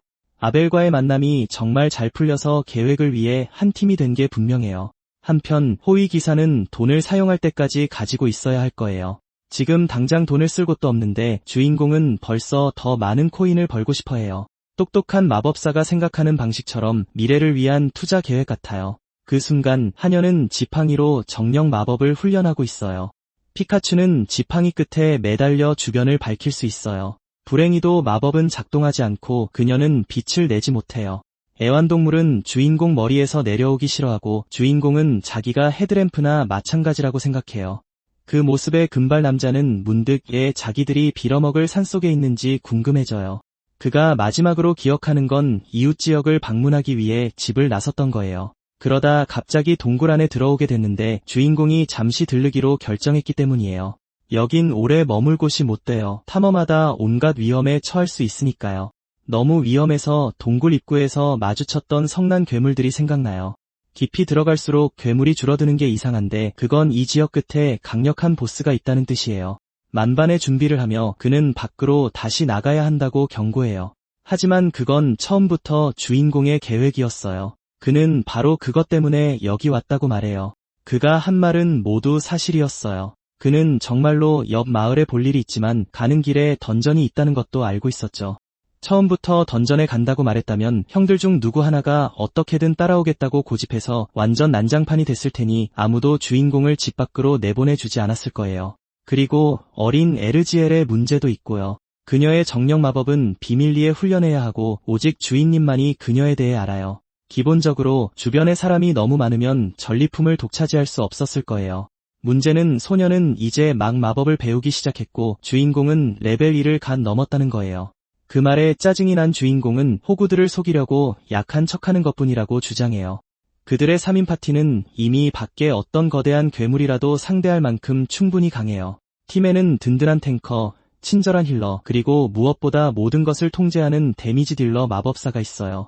자랑스럽게도 말이죠. 자랑스럽게도 그녀는 주인님이 이미 강하며 앞으로는 더 강해질 거라고 말해요. 호위 기사를 놀리며 그는 결국 누구에게 충성을 맹세할 것인지 자신인지 아니면 아버지인지 물어요. 결국 2명의 주인을 둔 기사는 어느 쪽에도 진정으로 충성하지 않으니까요. 그 말에 남자는 생각에 잠기며 할 말을 잃어요.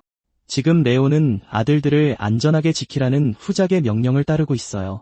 즉, 기사는 후작에게 진정으로 충성하는 것이 아니라 진정한 주인을 선택해야 한다는 뜻이에요. 이 기사를 자기 편으로 만들기 위해서는 단순히 실력을 과시하는 것만으로는 충분하지 않아요. 마침내 인정받게 되면 그는 자신의 군대를 위해 영원히 뚫을 수 없는 방패를 얻게 될 거예요. 그래서 세 사람은 함께 위험한 미궁 속으로 더 깊이 들어가요. 맨 끝에서 그들은 보스방에 도착하고 그곳에는 보스가 앉아서 기다리고 있어요. 그 이름은 성소의 비밀 미노타우로스, 이 벽들의 수호자예요. 게임에서 이곳은 초보자들이 경험치와 돈을 벌기 위해 인기 있는 장소였고 가장 좋은 점은 난이도에 비해 보상이 매우 후하다는 것이었어요. 언제나처럼 욕심 많은 그는 자신의 보물을 누구와도 나누고 싶어 하지 않아요. 그 괴물은 일반 오우거보다 3배는 더 강하다고 알려져 있지만 마법사는 영리해서 이미 그것의 공격을 막고 반격할 완벽한 계획을 가지고 있어요. 두 사람의 검과 마법으로 그들은 미노타우로스를 화나게 하고 유인하는 데 성공해요. 위험한 움직임이라 매 순간 완벽한 타이밍으로 피해야 해요. 이상적으로는 양옆으로 피해서 최대한 맞지 않도록 해야 해요. 거대한 녀석이 지치면 그들은 들어가서 공격하고 에르지엘이 지원할 거예요. 소녀의 첫 전투이기 때문에 바위 뒤에 숨어서 주문을 시전해도 괜찮아요. 하지만 그녀는 최대한 돕고 싶어하고 숨기 위해서만 마법을 훈련한 게 아니에요. 그 모습에 소녀는 그녀를 더욱 존경하게 돼요. 그녀는 엄청나게 용감해요. 이 임무에서 그녀의 역할은 카일 도련님을 보호하기 위해 다른 사람들을 치유하고 지원하는 것이에요. 사실 그녀는 정정받아요. 가장 중요한 것은 끝까지 살아남는 것이에요. 그녀가 쓰러지지 않는 한 그녀의 손길은 레온과 주인공을 계속 서 있게 할 거예요. 마지막 규칙 하나는 위험해지면 자신을 보호하는 것을 잊지 말라는 거예요. 그녀는 알아듣고 자신이 미지의 장소에 있는 던전 안에 있다는 것을 기억해요.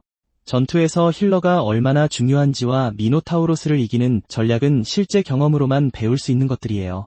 평생을 갇혀 지낸 것을 고려하면 어린 친구가 이 모든 것을 안다는 것이 이상해요. 레오는 그가 어떻게 던전 전략에 그렇게 익숙한지 궁금해하기 시작해요. 던전이 처음이냐고 물었을 때 그는 자신이 너무 전문가처럼 행동했다는 것을 깨달아요. 그래서 그는 오우거와 싸웠던 고블린 사냥 때 기본적인 요령을 좀 익혔다고 거짓말해요. 하지만 그 변명은 통하지 않아요. 병사들조차 단순한 오우거를 상대하는 법을 몰랐으니까요. 그래서 전사는 그 아이가 자신이 오랫동안 섬겼던 진짜 카일 도련님이 아니라고 결론 내려요. 그는 아이를 붙잡으라고 명령해요. 그 아이가 갑자기 그렇게 성숙하게 행동할 리가 없으니까요. 분명히 소녀는 악령에 씌었고 불태워져야 해요. 불행히도 그건 주인공에게 게임 오버가 될 거예요. 하지만 그건 모두 그의 머릿속 생각일 뿐 일어날 수 없는 일이에요. 그는 이야기를 바꿔서 미노타우로스에 대해 책에서 그리고 전략서에서도 읽었다고 거짓말해요. 놀랍게도 금발 남자는 그걸 마음에 들어하고 그가 전투 전술도 공부한다는 것에 감명받아요. 그는 너무 자랑스러워서 친구의 성장이 믿을 수 없다고 말해요. 그들의 관계는 많이 개선되고 그를 설득하기가 쉬워져요. 그래도 그는 영원히 마법 천재라는 꼬리표가 붙는 것을 원치 않기 때문에 변명을 생각해내야 해요. 마침내 그녀는 지팡이가 보호 부적처럼 빛나게 하는데 성공해요. 그녀가 치유 주문을 발동하자 그 지역에 수많은 정령들이 풀려나요. 이 힘은 HP와 방어력을 높여주고 마나와 검의 기운도 증가시켜요. 소녀가 업그레이드했기 때문에 원래보다 훨씬 더 강력해요. 이제 세 사람은 마침내 거대한 미노타우로스와 맞설 시간이 되었기 때문에 싸울 의욕이 넘쳐요. 전사가 먼저 들어가 검을 들고 그것을 향해 똑바로 달려가요. 그의 계획은 미노타우로스와 정면으로 충돌하여 주의를 끌고 지치게 만드는 것이에요. 그는 야수의 머리에 강한 일격을 가하지만 그건 거대한 괴물을 격분시킬 뿐이고 괴물은 반격하기 위해 일어서요. 친구의 마법 덕분에 전사의 몸은 더 강하고 달라 보여요. 미노타우로스가 깨어나자 누가 자신의 잠을 방해하냐고 물어요. 그리고는 보물에 손대려는 자는 누구도 용서하지 않겠다고 소리쳐요. 엎친 데 덮친 격으로 누군가가 말 중간에 얼굴에 얼음 마법을 날려요. 그러자 주인공이 나서서 자기가 한 짓이라고 말해요. 그는 적에게 여러 발의 얼음 탄환을 발사해요. 그 틈을 타 전사는 칼날로 깔끔하고 정확한 배기를 날려요. 그는 집중을 유지하며 팀에 걸맞은 기사임을 증명해요. 스무장. 그는 집중력을 잃지 않고 괴물의 어깨에 강력한 일격을 가해요. 괴물은 믿을 수 없다는 듯해요. 그런 배짱에 충격을 받았어요. 감히 자신의 보물에 가까이 온 자들에게 모든 분노를 터뜨려요. 필살의 일격을 준비하며 그들을 모두 쓸어버리려고 해요. 생존자는 없어요. 다행히 소녀는 자신을 보호하기 위해 밧줄과 마법 의식을 설치해요. 공격이 막히자 미노타우로스는 마치 굴욕을 당한 것처럼 더욱 화를 내요. 그럼에도 힘은 엄청났고 방벽이 그를 구하기 위해 완벽한 타이밍에 나타났어요. 카일의 마법은 말도 안 되게 정교해요. 그는 항상 다음 수를 알고 있고 결국 전투를 이끌게 돼요. 그는 본능적으로 상황을 읽고 누구와도 다르게 마법을 사용해요. 그래서 어린 친구가 자신의 힘으로 전투 전체를 통제하고 있어요. 다음으로 그는 미노타우로스를 땅에 고정시키는 밧줄로 덫을 놓아요. 그 직후 수많은 마법 미사일이 그 거대한 바보의 등을 강타해요. 너무 큰 피해를 입어서 무릎을 꿇어요. 아무도 그렇게 어린 마법사가 그렇게 강하다는 것을 믿을 수 없어요. 나쁘지 않지만 미노타우로스는 아직 더 버틸 수 있어요. 격분해서 이것이 끝이라고 포효하며 가장 강력한 기술을 발동해요. 그것은 준비되지 않은 3인조를 향해 토네이도처럼 회전하기 시작해요. 그 순간 레오는 최전선을 지켜야 하고 다른 사람들은 양옆으로 이동해야 해요. 마법의 축복을 받은 그는 달리면서 더욱 단호해져요. 그는 완벽한 조준으로 황소의 목을 노리며 검을 던져요. 그것만으로도 분노에 찬 황소를 도망치는 기사 쪽으로 끌어당기기에 충분해요. 이 모든 일이 일어나는 동안 주인공은 머릿속으로 초를 세고 있어요. 회피는 거대한 괴물을 지치게 하는 최고의 전략이에요. 그렇게 되면 전력으로 반격할 완벽한 기회가 될 거예요.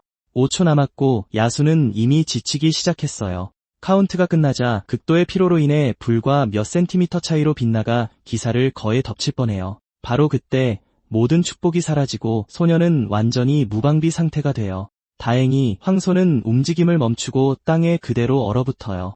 카일이 머릿속으로 모든 것을 계산했다니 정말 대단해요. 그는 마지막 일격을 가하기 위해 나서요. 자신의 기술 한계를 뛰어넘어 그는 다시 세상에 진짜 마법을 가져와요. 그는 얼음창을 만들어 적에게 던져요. 싸움이 끝난 후 소녀는 전사의 상처를 치료해요. 마침내 그 미궁에서 귀중한 보물을 챙길 시간이에요. 그들 앞에는 마법에 걸린 것처럼 반짝이는 상자가 있어요. 직감을 사용해 카일은 보상 안에 있는 보석과 장비를 봐요. 강력한 검은 단단한 공룡뼈 유물로 만들어졌어요. 아름다운 목걸이도 있는데 정령들이 분명 좋아할 만한 물건이에요. 각자 자신에게 맞는 것을 받고 이제 마법사의 차례예요. 보물 안에서 그는 고급스러운 기운을 내뿜는 용맹의 지팡이를 발견해요. 그건 숙련된 플레이어들이 OP 마법사 빌드를 원할 때 사용하던 비법이에요. 그 선택으로 그는 오랫동안 무기 걱정을 할 필요가 없을 거예요. 전사의 검 또한 마법 효과가 뛰어나서 위험을 감수할 가치가 있어요. 그는 이전에 어린 주인님과 나눴던 충성에 대한 대화를 기억해요. 하녀는 카일에게서 물건을 받는 사람이 자기뿐이라고 생각해서 정말 죄책감을 느껴요. 그녀는 결코 갚을 수 없는 보물을 받지 않고 유용해지고 싶어해요. 전사도 그 보물들이 아무나 쓰기에는 너무 비싸다는데 동의하지만 카일은 보상으로만 이 물건들을 주는 게 아니라고 설명해요. 그는 그들을 더 강하게 만들기 위해 그렇게 하는 거예요. 그는 다시 말해요. 그들이 강해질수록 생존 확률도 높아져요. 그는 또한 시간이 많지 않으며 현명한 계획으로 그룹의 힘을 키워야 한다고 말해요. 가문의 규칙을 어기고 그는 사람들이 자신이 얼마나 강해지고 있는지 알아채지 못하도록 그 모든 보급품을 보고할 계획이 없어요. 그 두 사람은 유물을 안전하게 보관할 수 있다고 믿을 수 있는 유일한 사람들이에요. 그는 살아남을 유일한 방법은 더 강해지는 것뿐이라고 반복해요. 그리고는 여전히 어색해하는 두 사람에게 정말로 선물을 받을 것인지 물어요. 성공적인 임무를 마친 후 그들은 돌아와서 이웃 도시로 향하기로 결정해요. 21장. 며칠 전 엠필럼 주변 농장에서 무슨 일이 있었어요. 백작은 후작 가문의 누군가가 갑자기 자신의 성에 나타났다는 소식을 듣고 기겁해요. 서둘러 가면서 그는 누구인지 알고 싶어하고 그 사람이 가문의 혈통 상징을 지니고 있는 것을 알아차려요. 그는 다가오는 계승식이 기본적으로 닥쳐올 폭풍과 같다는 것을 알고 있고 다른 가문의 일에 관여하지 말라는 불문율이 있어요. 문을 열기 전에 그는 정말로 이 골칫거리를 원하지 않기 때문에 마음의 준비를 해요. 태연한 척하며 그는 후작이 무슨 일로 자신의 영지에 왔는지 물어요. 그는 방문객이 이미 식사를 하고 있는 것을 보고 충격을 받는데 그저 아이일 뿐이에요. 허락 없이 들어온 것을 사과하며 소녀는 프란테를 만나게 되어 영광이라고 말해요. 그건 백작 가문의 얼굴에 엄청난 따기를 날리는 것과 같아요. 그때 그는 카일이 예전에 모두가 미워했던 그 아들이라는 것을 깨달아요. 적어도 말썽꾸러기로서의 그의 평판은 최근에야 바뀌기 시작했어요. 병을 이겨낸 후 카일은 자신의 행동에 대해 생각하고 진지하게 바뀌기로 결심했습니다. 그는 지금 마법을 공부하고 있으며 시간이 지남에 따라 새로운 서클을 형성하고 있다고 말합니다. 막내 아들에 대한 소문은 참을 수 없는 성격이라고 했으니 이상한 일이죠. 하지만 직접 만나보니 백작은 그 이야기들이 사실과 정반대로 완전히 거짓이라는 것을 깨닫습니다. 그의 생각에는 누군가 가문을 헐뜯기 위해 돈을 주고 그런 소문을 퍼뜨린 것이 틀림없습니다. 인상적이군요. 유명한 검사 가문에서 태어난 첫 번째 마법사라니 밝은 미래의 징조입니다.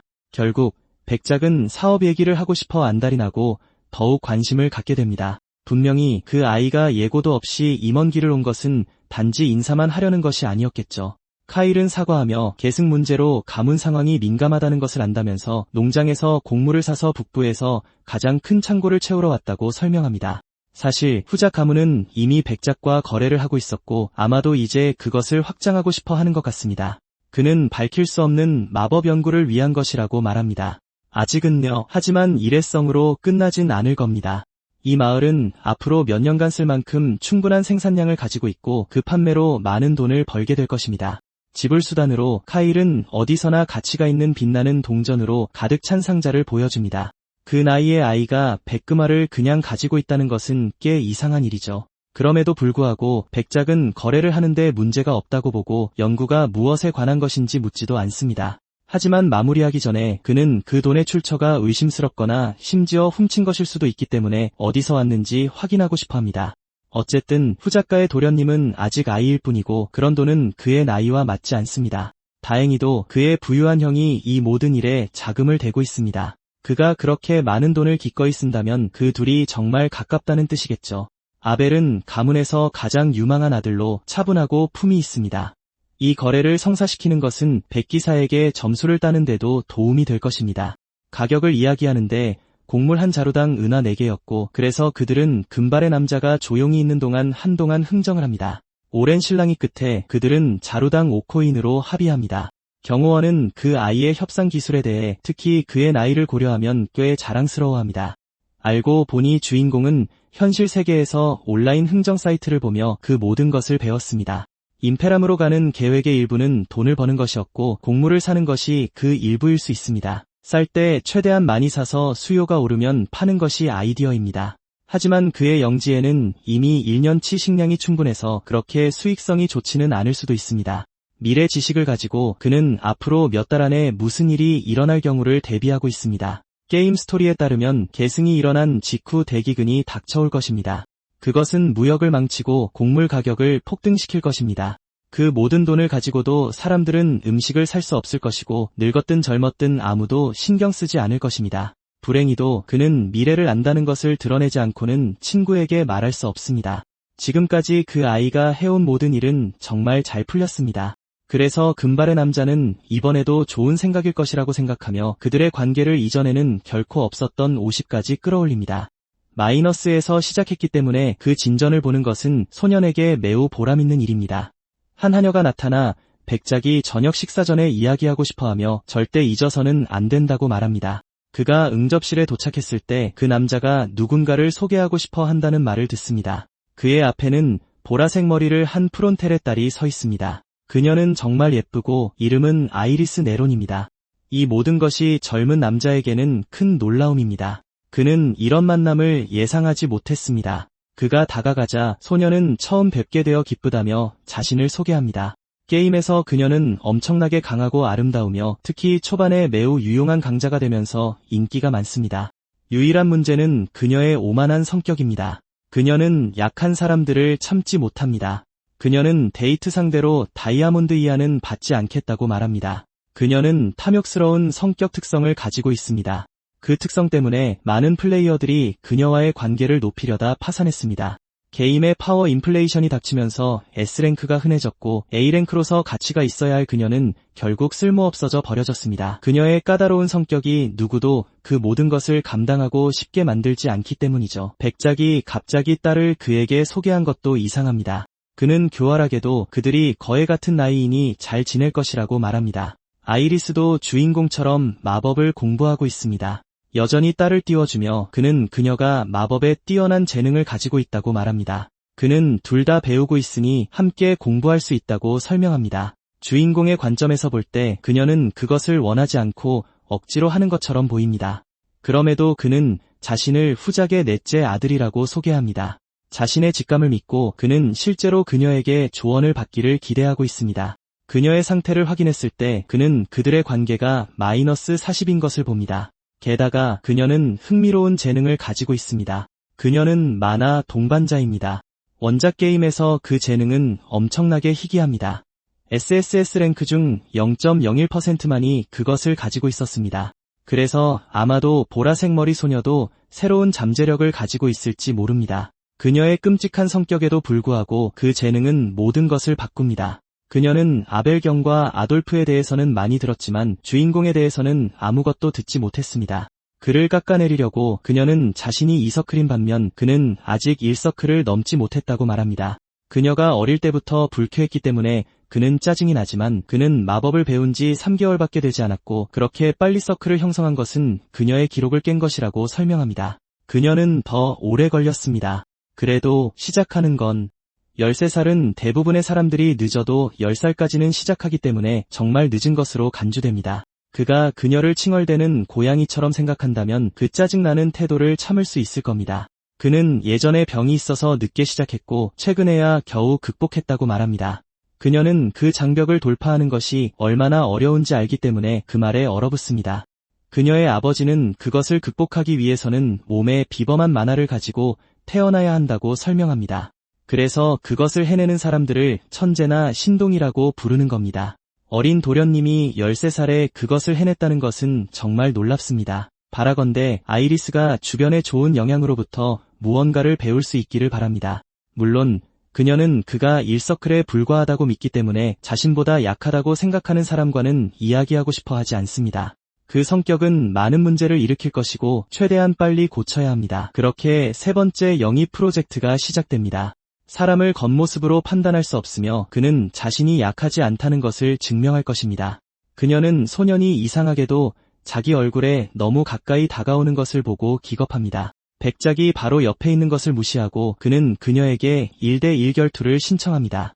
만약 진다면 그는 자신이 그녀보다 약하다는 것을 인정하는데 아무런 문제가 없을 것입니다. 뒤틀린 방식으로 만약 소녀가 이기면 그녀는 그가 자기 발을 핥고 키스하기를 원합니다. 그 말에 백작은 완전히 당황하며 그녀가 도대체 어디서 그런 것을 배웠는지 궁금해합니다. 소년도 충격을 받아 그런 내용을 보려면 어떤 종류의 책을 읽어야 하는지 이해하지 못합니다. 보아하니 그녀는 권장 연령대를 훨씬 넘는 이상한 로맨스 소설을 읽는 것을 좋아하나 봅니다. 그럼에도 불구하고 소년은 물러서지 않고 만약 진다면 그녀가 원하는 것은 무엇이든 하겠다고 말합니다. 그 대사는 맥락 없이 들으면 백작을 완전히 당황하게 만듭니다. 조건을 바꾸어 소년은 만약 자신이 이기면 앞으로 그녀의 새로운 스승이 되겠다고 말합니다. 그리고 그 위에 그녀는 다시는 자신보다 낮은 등급의 사람에 대해 험담할 수 없으며 그것을 약속해야 합니다. 그녀는 거만하고 1서클 초보자가 자신을 이길 수 없다는 것을 알기 때문에 그 말에 화가 납니다. 당황하며 백작은 딸이 어릴 때부터 버릇없이 자라서 성격에 문제가 있다고 인정합니다. 이대로 가다가는 조만간 문제에 휘말리지 않고 세상에서 살아가기가 정말 어려울 것입니다. 그 나이에 그녀는 나쁜 평판 때문에 친구가 하나도 없어서 그도 힘든 어린 시절을 보냈으니 그녀를 용서해달라고 소년에게 부탁했습니다. 그것은 분명히 그녀에게 좋은 배움의 경험이 될 것이고 그는 두 사람의 결투를 허락합니다. 그 말에 소년은 열의에 불탑니다. 그는 기본적으로 자신이 원하는 것을 하기 위해 백작의 승인이 필요했을 뿐입니다. 저택의 다른 편에서 그녀는 자신을 이길 수 있다고 생각한 소년에게 여전히 화가 나 있지만 그가 꽤 귀엽다고 생각했기 때문에 혼란스러워하며 그가 자기 발을 핥게 만들기로 결심합니다. 백작은 그녀가 겨우 11살임에도 불구하고 딸을 주인공에게 소개한 또 다른 이유가 분명히 있습니다. 그녀는 이미 청혼을 받기 시작할 적정 연령입니다. 아마도 그 남자는 언젠가 두 사람이 함께하게 될 것을 생각하고 있을지도 모릅니다. 그 세계에서는 귀족들이 평민보다 일찍 결혼합니다.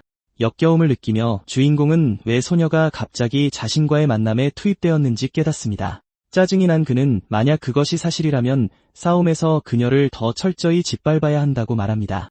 단지 신분 때문에 참을 수 없는 태도를 가진 사람과 결혼하는 것은 잘못되었다고 생각하며 그는 전력을 다해 그녀의 끔찍한 성격을 고치려고 결심합니다. 하녀는 카일경과 소녀의 혼담을 듣고 슬퍼합니다. 다음 날이 오고 이제 아이의 결투 시간입니다. 상대는 마법을 사용해 물리쳐야 하지만 그 과정에서 아무도 다쳐서는 안 됩니다.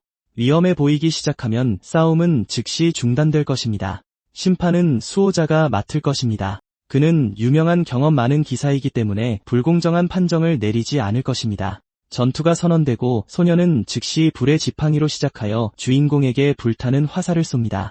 11살 치고는 그녀의 시전 속도가 정말 빠릅니다.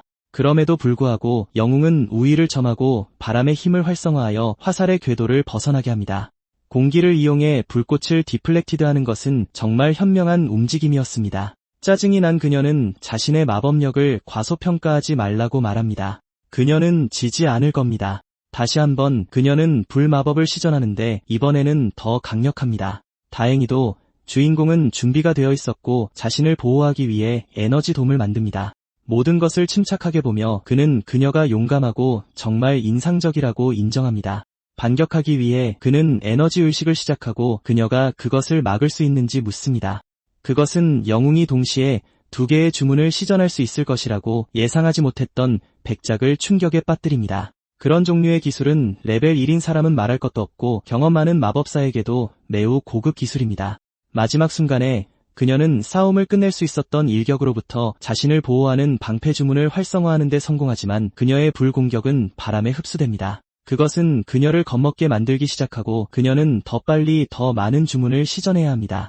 바로 그때 영웅이 가까이 나타나 이협적인 방식으로 그녀의 얼굴 앞에 지팡이를 들고 있습니다. 그것은 기본적으로 싸움의 끝이며 누가 더 나은 마법사인지 증명합니다. 소녀는 기뻐하고 소녀는 방금 일어난 일에 말문이 막힙니다. 그녀는 일서클 마법사에게 처음으로 진 것에 대해 분노합니다. 그녀는 모든 것이 운이었고 그 승리는 무효라고 소리칩니다. 재대결을 원하며 그녀는 잠시 컨디션이 좋지 않았다고 말합니다. 그럼에도 불구하고 영웅은 결과가 다르지 않을 것을 알기 때문에 동의합니다. 그것은 보라색 머리 소녀를 더욱 화나게 만들고 그녀는 이번에는 이길 것이라고 말합니다. 5라운드가 지나고 모든 라운드에서 카일경이 승리합니다. 그녀가 몇 번을 시도하든 결과는 항상 같습니다. 그래서 그는 그녀가 지금쯤 마나가 다 떨어졌을 것이니 싸움을 끝내자고 말합니다. 그녀는 너무 화가 나서 모든 사람 앞에서 울기 시작합니다. 그녀는 자신보다 약한 사람에게 지는 것을 받아들일 수 없기 때문에 떼를 씁니다. 불행히도 주인공이 그녀를 울게 만들었습니다. 아마도 그가 너무 가혹했을지도 모릅니다. 그날 밤 백작은 그에게 연휴에 입을 새 옷을 줍니다. 공식적인 행사이고 모두가 정장을 입을 것이기 때문에 제대로 차려입는 것이 좋습니다. 그 남자는 딸이 울고 있음에도 불구하고 여전히 주인공을 저녁 식사에 초대하기 때문에 친절해 보입니다. 카일이 아이리스를 이긴 이후로 소녀는 분명히 소년을 더욱 미워하고 있음에도 불구하고 그는 가족들을 더 가깝게 만들려는 의지가 더욱 확고해 보입니다. 하지만 금발의 남자는 눈치채지 못하고 그녀의 표정에서 다른 것을 생각합니다. 그는 많은 분야에서 정말 경험이 많아 보이지만 로맨스에 관해서는 전혀 이해하지 못합니다. 결국 그의 하녀 친구가 그가 준비하는 것을 돕고 모든 것을 마무리합니다. 그는 결국 의상과 어울리게 매우 잘생기고 품이 있어 보입니다. 칭찬을 받으면 그는 파티에 가는 것에 더욱 신이 납니다. 사람들은 카일이 나타나기를 기대하고 있었고 그는 초대에 대해 감사 인사를 합니다. 그들은 그를 만나서 기뻐하고 자신들을 소개하며 누구인지 그리고 어느 가문 출신인지 말합니다. 문제는 공주님이 이 가족 모임에 도착하는데 시간이 너무 오래 걸린다는 것입니다. 그가 아까 그녀를 울렸기 때문에 주인공은 그녀가 다시는 자신을 보고 싶어하지 않을 것이라고 생각합니다. 다행히도 그녀가 마침내 방으로 걸어 들어오고 그녀는 정말 멋져 보입니다. 언제나처럼 그녀는 다시 주인공을 마주치자 당황합니다. 그에게도 똑같은 일이 일어납니다. 그는 그렇게 아름다운 사람 앞에서 어떻게 행동해야 할지 전혀 모릅니다. 그는 그들의 우정이 영원히 망가졌다고 생각했기 때문에 예상 밖의 일입니다. 그녀는 이미 소년이 잘생겼다는 것을 알고 있었지만 그렇게 차려입으니 그는 훨씬 더 멋져 보입니다. 이제 모두가 앉아서 집에 맛있는 음식을 먹을 시간입니다. 주인공은 아이리스 옆에 앉는데 아까 일어난 일 때문에 그래도 될지 확신이 서지 않습니다. 그가 직관 기술을 활성화했을 때 그는 그들의 관계 수준이 약간 올라간 것을 알아차립니다. 그는 아무것도 하지 않았는데 어떻게 그들의 우정이 30점이나 올랐는지 이해하지 못합니다. 아마도 그녀의 특성 중 하나 때문에 일어난 일일 테니 다음번에는 준비하는 것이 좋겠습니다. 다행히도 식사는 그가 예상했던 것보다 훨씬 즐겁습니다. 심지어 그녀도 가족들 앞에서는 거만하지 않고 차분하게 행동합니다. 하지만 그녀가 오빠에게 후추를 건네 달라고 부탁하는 순간이 있습니다. 즉시 주인공은 그가 볼 수 있는 가장 가까운 소금통을 그녀에게 건네줍니다. 그 순간 그들의 손이 닿고 그녀는 완전히 당황합니다. 둘 다 어떻게 반응해야 할지 모르고 서로 눈을 마주치지 않으려고 노력합니다. 그들의 관계가 개선되었음에도 불구하고 소녀의 행동은 어쩐지 더 나빠진 것 같습니다. 다음 날 주인공은 그의 방에 나타난 방문객에게 놀랍니다. 거기에는 아이리스 아가씨가 침착하게 커피를 마시며 서 있습니다. 그녀는 약속을 지키기 위해 주인공의 학생이 되러 왔습니다. 그녀는 레벨 1에 불과한 소년의 마법이 그렇게 강력한지 정말 궁금해합니다. 그의 마법 스타일은 어떤 책에도 나온 적이 없고 일반적인 방법과 정말 달라 보여서 그녀는 그가 이 새로운 마법 스타일에 대해 아는 모든 것을 말해달라고 요구합니다. 하지만 그는 그녀가 태도를 바꾼다면 그녀를 학생으로 받아들일 것입니다. 그래서 그는 그녀에게 다른 사람들에게 더 예의 바르고 친절하게 대하고 더 중요하게는 화내고 울면서 도망가기 전에 2번 생각하라고 부탁합니다. 아버지조차 그런 요구를 하지 않기 때문에 그것은 그녀를 짜증나게 합니다. 그래서 그는 자신의 마법이 정말로 독특한 방법, 즉 자신이 직접 만든 방법에서 비롯되었다고 설명합니다. 이 하이브리드 마법 방식은 세계 어디에도 발표된 적이 없어서 발명가에게 직접 배우는 것 외에는 배울 곳이 없습니다. 그리고 그는 그녀처럼 똑똑한 소녀가 창조자와 함께 훈련하는 것이 무엇을 의미하는지 이해한다는 것을 압니다. 열심히 생각한 후에도 그녀는 반박할 방법을 찾지 못하고 그의 조건을 받아들입니다. 영리하게도 주인공은 이미 모든 것을 미리 준비해 두었습니다. 그는 그녀 바로 앞에서 자신의 손으로 마법 계약을 만듭니다. 그것에는 그녀가 그의 제자가 되기 위해 받아들여야 할 모든 조건이 적혀 있습니다. 그녀는 그 예쁜 펜을 사용해 서명하기만 하면 됩니다. 만약 계약이 깨지면 신성한 힘이 끔찍한 처벌을 내리도록 할 것입니다. 인정하며 그는 이 모든 수고를 겪지 않았을 것이라고 말합니다. 백작 자신이 영웅에게 계약서를 준 사람입니다. 전날 싸움 이후 그는 그들의 수업이 시작되기를 간절히 바랐습니다. 그리고 만약 아이리스가 누구의 말도 듣지 않는다면 그 마법 계약은 희귀한 갑오로 사용될 수 있습니다. 그것은 보라색 머리 소녀를 정말 화나게 하고 그녀는 아버지가 정말로 그렇게 말했다는 것을 믿을 수 없습니다. 화가 나서 그녀는 그와 맞서 진실을 알아내겠다고 말하며 뛰쳐나갑니다. 문제는 그녀가 떠나면 그들의 계약은 취소될 것이라는 점입니다. 만약 그렇게 되면 마법은 가르쳐지지 않을 것이고 그들은 다시는 서로를 보지 못할 것입니다. 지체할 시간 없이 그녀는 조건을 수락하고 훈련을 받을지 아니면 방을 나가 다시는 주인공을 보지 않을지 결정해야 합니다. 25장. 그녀는 문서에 서명할지 말지 빨리 결정해야 합니다. 인내심이 바닥난 소녀는 이유는 연기를 오래 참아주지 않을 겁니다. 그녀의 잠재력은 높지만 그는 그녀의 성격 때문에 포기하는 것을 고려합니다. 결국 그에게 필요한 건 끊임없이 어르고 달래야 하는 사람이 아니라 믿음직한 동료입니다. 오랜 망설임 끝에 그녀는 동의하며 서류에 서명하겠다고 말합니다. 그녀는 버릇없는 소녀처럼 여전히 짜증이 난 채로 계약서를 테이블에 내리칩니다.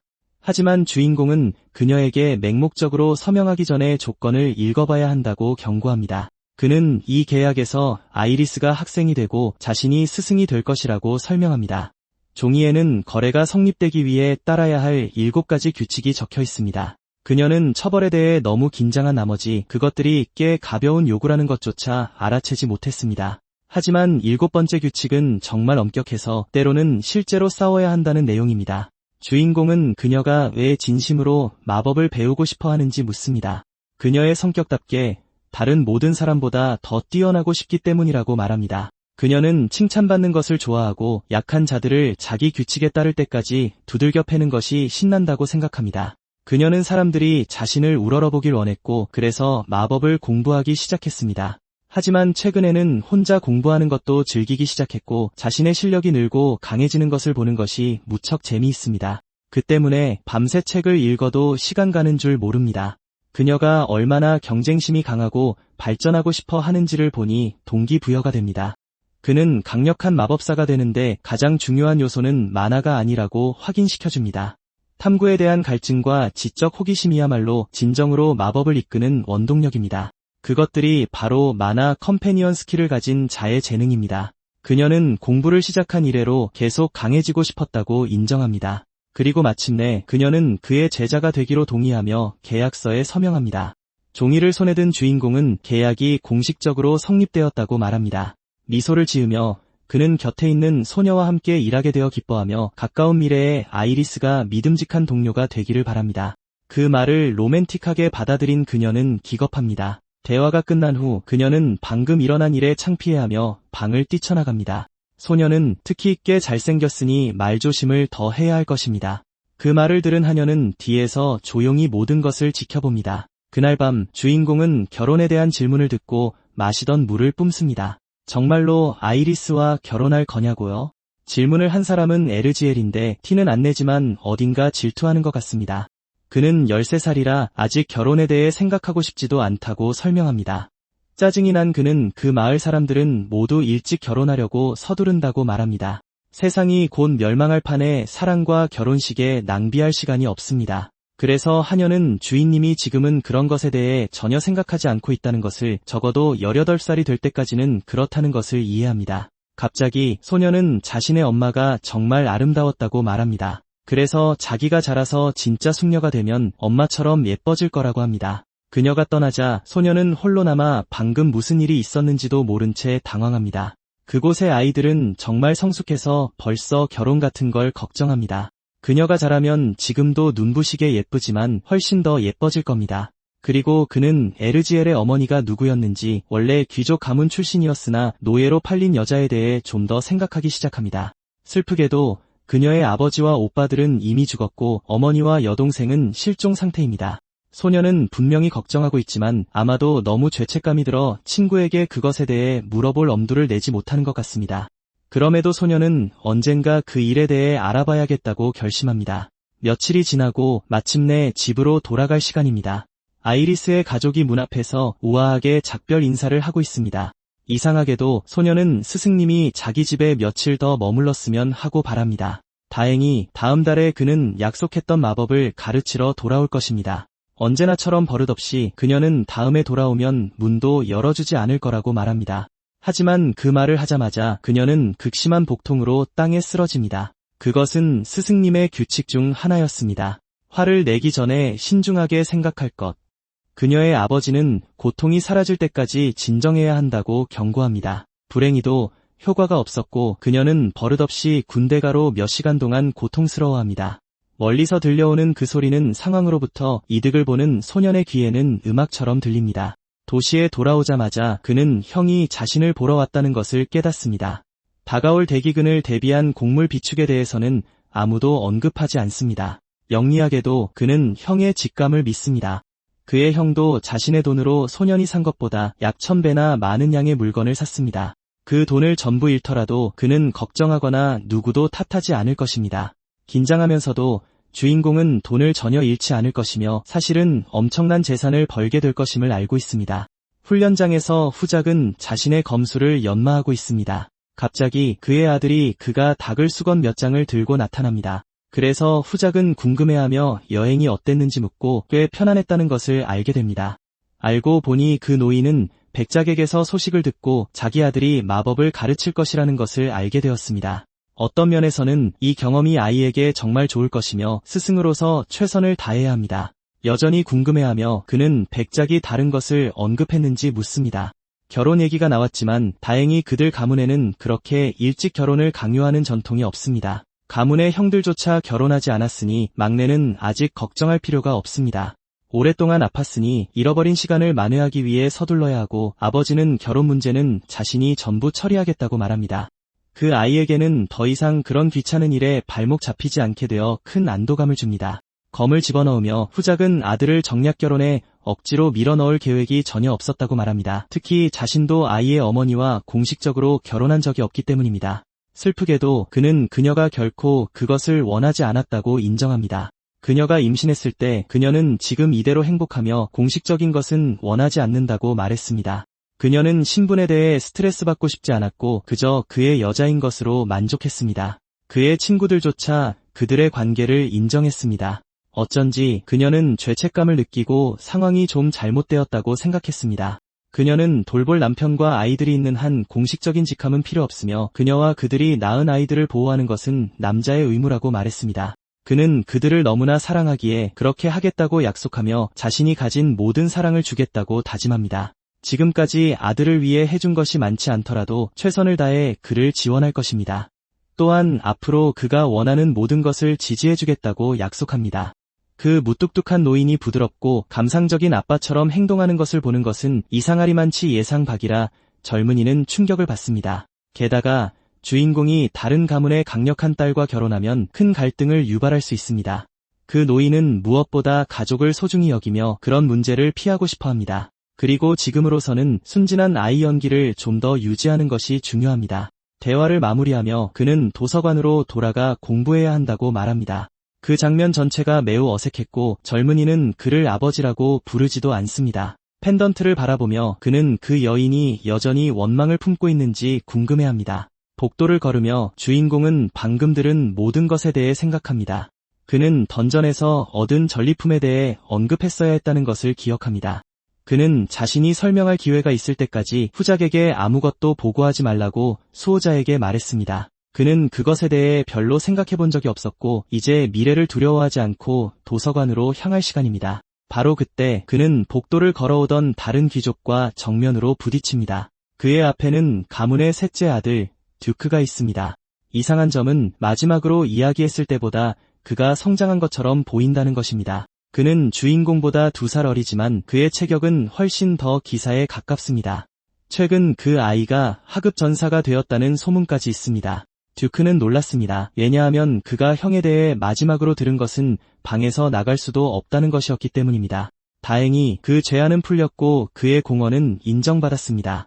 하지만 듀크는 여전히 그를 믿지 않으며 모든 것이 어떤 계략이라고 생각합니다. 그것은 주인공을 화나게 하고 이런 종류의 경쟁을 시작하게 합니다. 셋째 형은 진심으로 주인공을 미워합니다. 왜냐하면 그의 어머니가 카이를 낳는 스트레스로 죽었기 때문입니다. 그가 방에 들어갔을 때 그가 볼 수 있었던 것은 이미 쇠약하고 완전히 기력이 빠진 여인의 몸뿐이었습니다.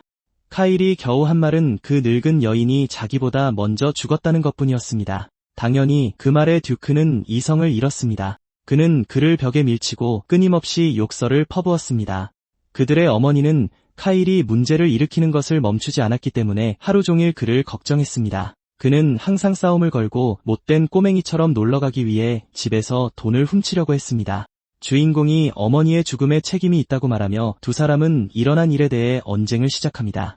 카일은 자신이 사실상 불치병에 걸렸고 항상 모든 일에 대해 비난받는다고 말하며 자신을 변호합니다. 울면서 그는 대체 누가 자신을 이렇게 약한 몸으로 세상에 태어나게 했는지 묻습니다. 그것만으로도 듀크는 폭발했고 그는 주먹을 날립니다. 카일은 바닥에 쓰러져 다시 일어설 수 없게 됩니다. 몸을 숙이며 듀크는 어머니가 살아계실 동안은 분노를 참았지만 더는 아니라고 말합니다. 그리고 그는 카일 같은 형제는 다른 생에서도 원하지 않을 것이라고 말합니다. 그 모든 기억이 천천히 주인공에게 돌아옵니다. 불행히도 그는 이 갈등이 쉽게 해결되지 않을 것임을 깨닫습니다. 듀크는 그 아이의 썩어빠진 본성을 누구보다 잘 안다고 계속 주장하며 사실상 규칙을 무시하고 다시는 본가에 나타나지 말라고 명령합니다. 다시 한번 카일은 가주가 금지령을 풀고 자신에게 영지 전체에 대한 접근 권한을 주었다고 말합니다. 그리고는 거만하게 듀크가 진심으로 가주인 후작보다 자신이 낫다고 생각하는지 묻습니다. 완전히 화가 난 전사는 주먹을 꽉 쥐고 잔혹한 주먹을 날리려 합니다. 바로 그때 완벽한 타이밍에 나타난 아돌포에 의해 싸움이 중단됩니다. 그는 듀크에게 가족을 때리는 것이 아니라고 훈계하지만 듀크는 너무 화가 나서 카일에게 사과할 마음이 들지 않습니다. 할 수도 있겠지만 그는 차라리 먼저 자리를 뜨는 것을 선택합니다. 그가 걸어가는 것을 보며 아돌포는 그 모든 어리석음이 어디서 나왔는지 묻습니다. 듀크는 모든 사람에게 그렇지는 않습니다. 그것은 카일의 비극적인 과거 때문입니다. 다소 의심스럽게 행동하며 아돌포는 아이에게 다가가 그를 믿는다고 말합니다. 게다가 아돌포는 듀크의 검술을 가르쳐왔고 듀크가 평범한 수준이라 실망했습니다. 그리고 그는 카일이 듀크보다 훨씬 더 잠재력이 큰 강력한 마법사라는 것을 알고 있습니다. 마치 체스를 두는 것처럼 아돌포는 그가 방해가 되면 벤치에 앉힐 수 있다고 말합니다. 대화를 끝내며 카일은 계속 공부하기 위해 도서관에 가야 한다고 말하고 그는 자기 형이 평범한 전사가 아니라 숨겨진 재능을 가진 사람일 것이라고 의심합니다. 아돌포는 가족을 신경 쓰는 유형이 아니며 단지 그를 괴롭히기 위해 이 모든 노력을 기울이지는 않을 것입니다. 게임에서 듀크는 어떤 루트를 선택하든 반란에서 살아남지 못했습니다. 아마도 아무도 모르는 그에 대한 비밀이 있을지도 모릅니다. 그리고 이야기는 숲속 한가운데 있는 조용한 작은 마을로 옮겨갑니다. 그곳에서 수호자는 손에 꾸러미를 들고 걸어 다니고 있습니다. 그는 카일이 여행 중에 정말 잘 행동했고 모두가 원하는 대로 했다고 말하지만 후작은 마을로 가는 길에 다른 일이 있었는지 알고 싶어합니다. 그것은 수호자를 곤란한 상황에 빠뜨립니다. 왜냐하면 그는 말해야 할지 비밀로 해야 할지 모르기 때문입니다. 그럼에도 불구하고 그는 소년에게 충성을 다하며 작은 몬스터 몇 마리만 나타났다고 말합니다. 수호자가 아들과 함께 여행하니 노인은 이런 여행에서 항상 안심할 수 있습니다. 잠시 동안 그는 카일의 소원을 우선시하고 비밀을 지키기로 결정합니다. 알고 보니 그는 아버지를 만나기 위해 그 마을에 갔던 것입니다. 두 사람은 낚시를 하면서 한참 동안 이야기를 나누며 밀린 얘기를 합니다. 주인공이 더 성숙해졌다는 소문이 이미 마을에까지 퍼졌습니다. 그것은 전사를 행복하게 만들고 그는 자신의 제자가 얼마나 책임감 있게 되었는지 칭찬합니다. 원래 그는 호위로서의 의무를 다하고 기사단으로 돌아가 경력을 이어갈 계획이었습니다. 하지만 최근에 무언가 변했고 그것은 그를 조용하게 만들었습니다.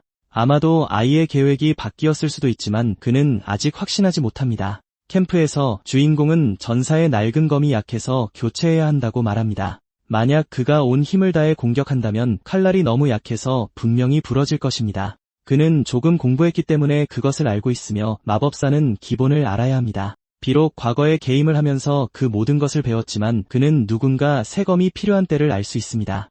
그는 단지 수호자이기 때문에 실력으로 새로운 칼날을 얻을 기회가 전혀 없었습니다. 미소 지으며 주인공은 레오나르트가 자신의 기사이며 그런 것을 받을 자격이 있다고 말합니다. 그 말은 금발 남자의 마음을 강하게 울립니다.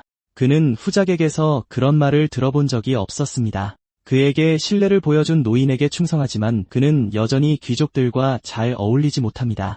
그의 아버지는 그가 항상 행동하기 전에 생각하는 유형이라는 것을 알고 있으며 아들이 모든 것을 해결할 것이라고 확신합니다. 그의 아들이 기사가 되기 전에는 귀족이었지만 가정교사를 고용할 돈이 없었습니다. 다행히 15살 때 그는 오직 실력만으로 아카데미에 입학했습니다.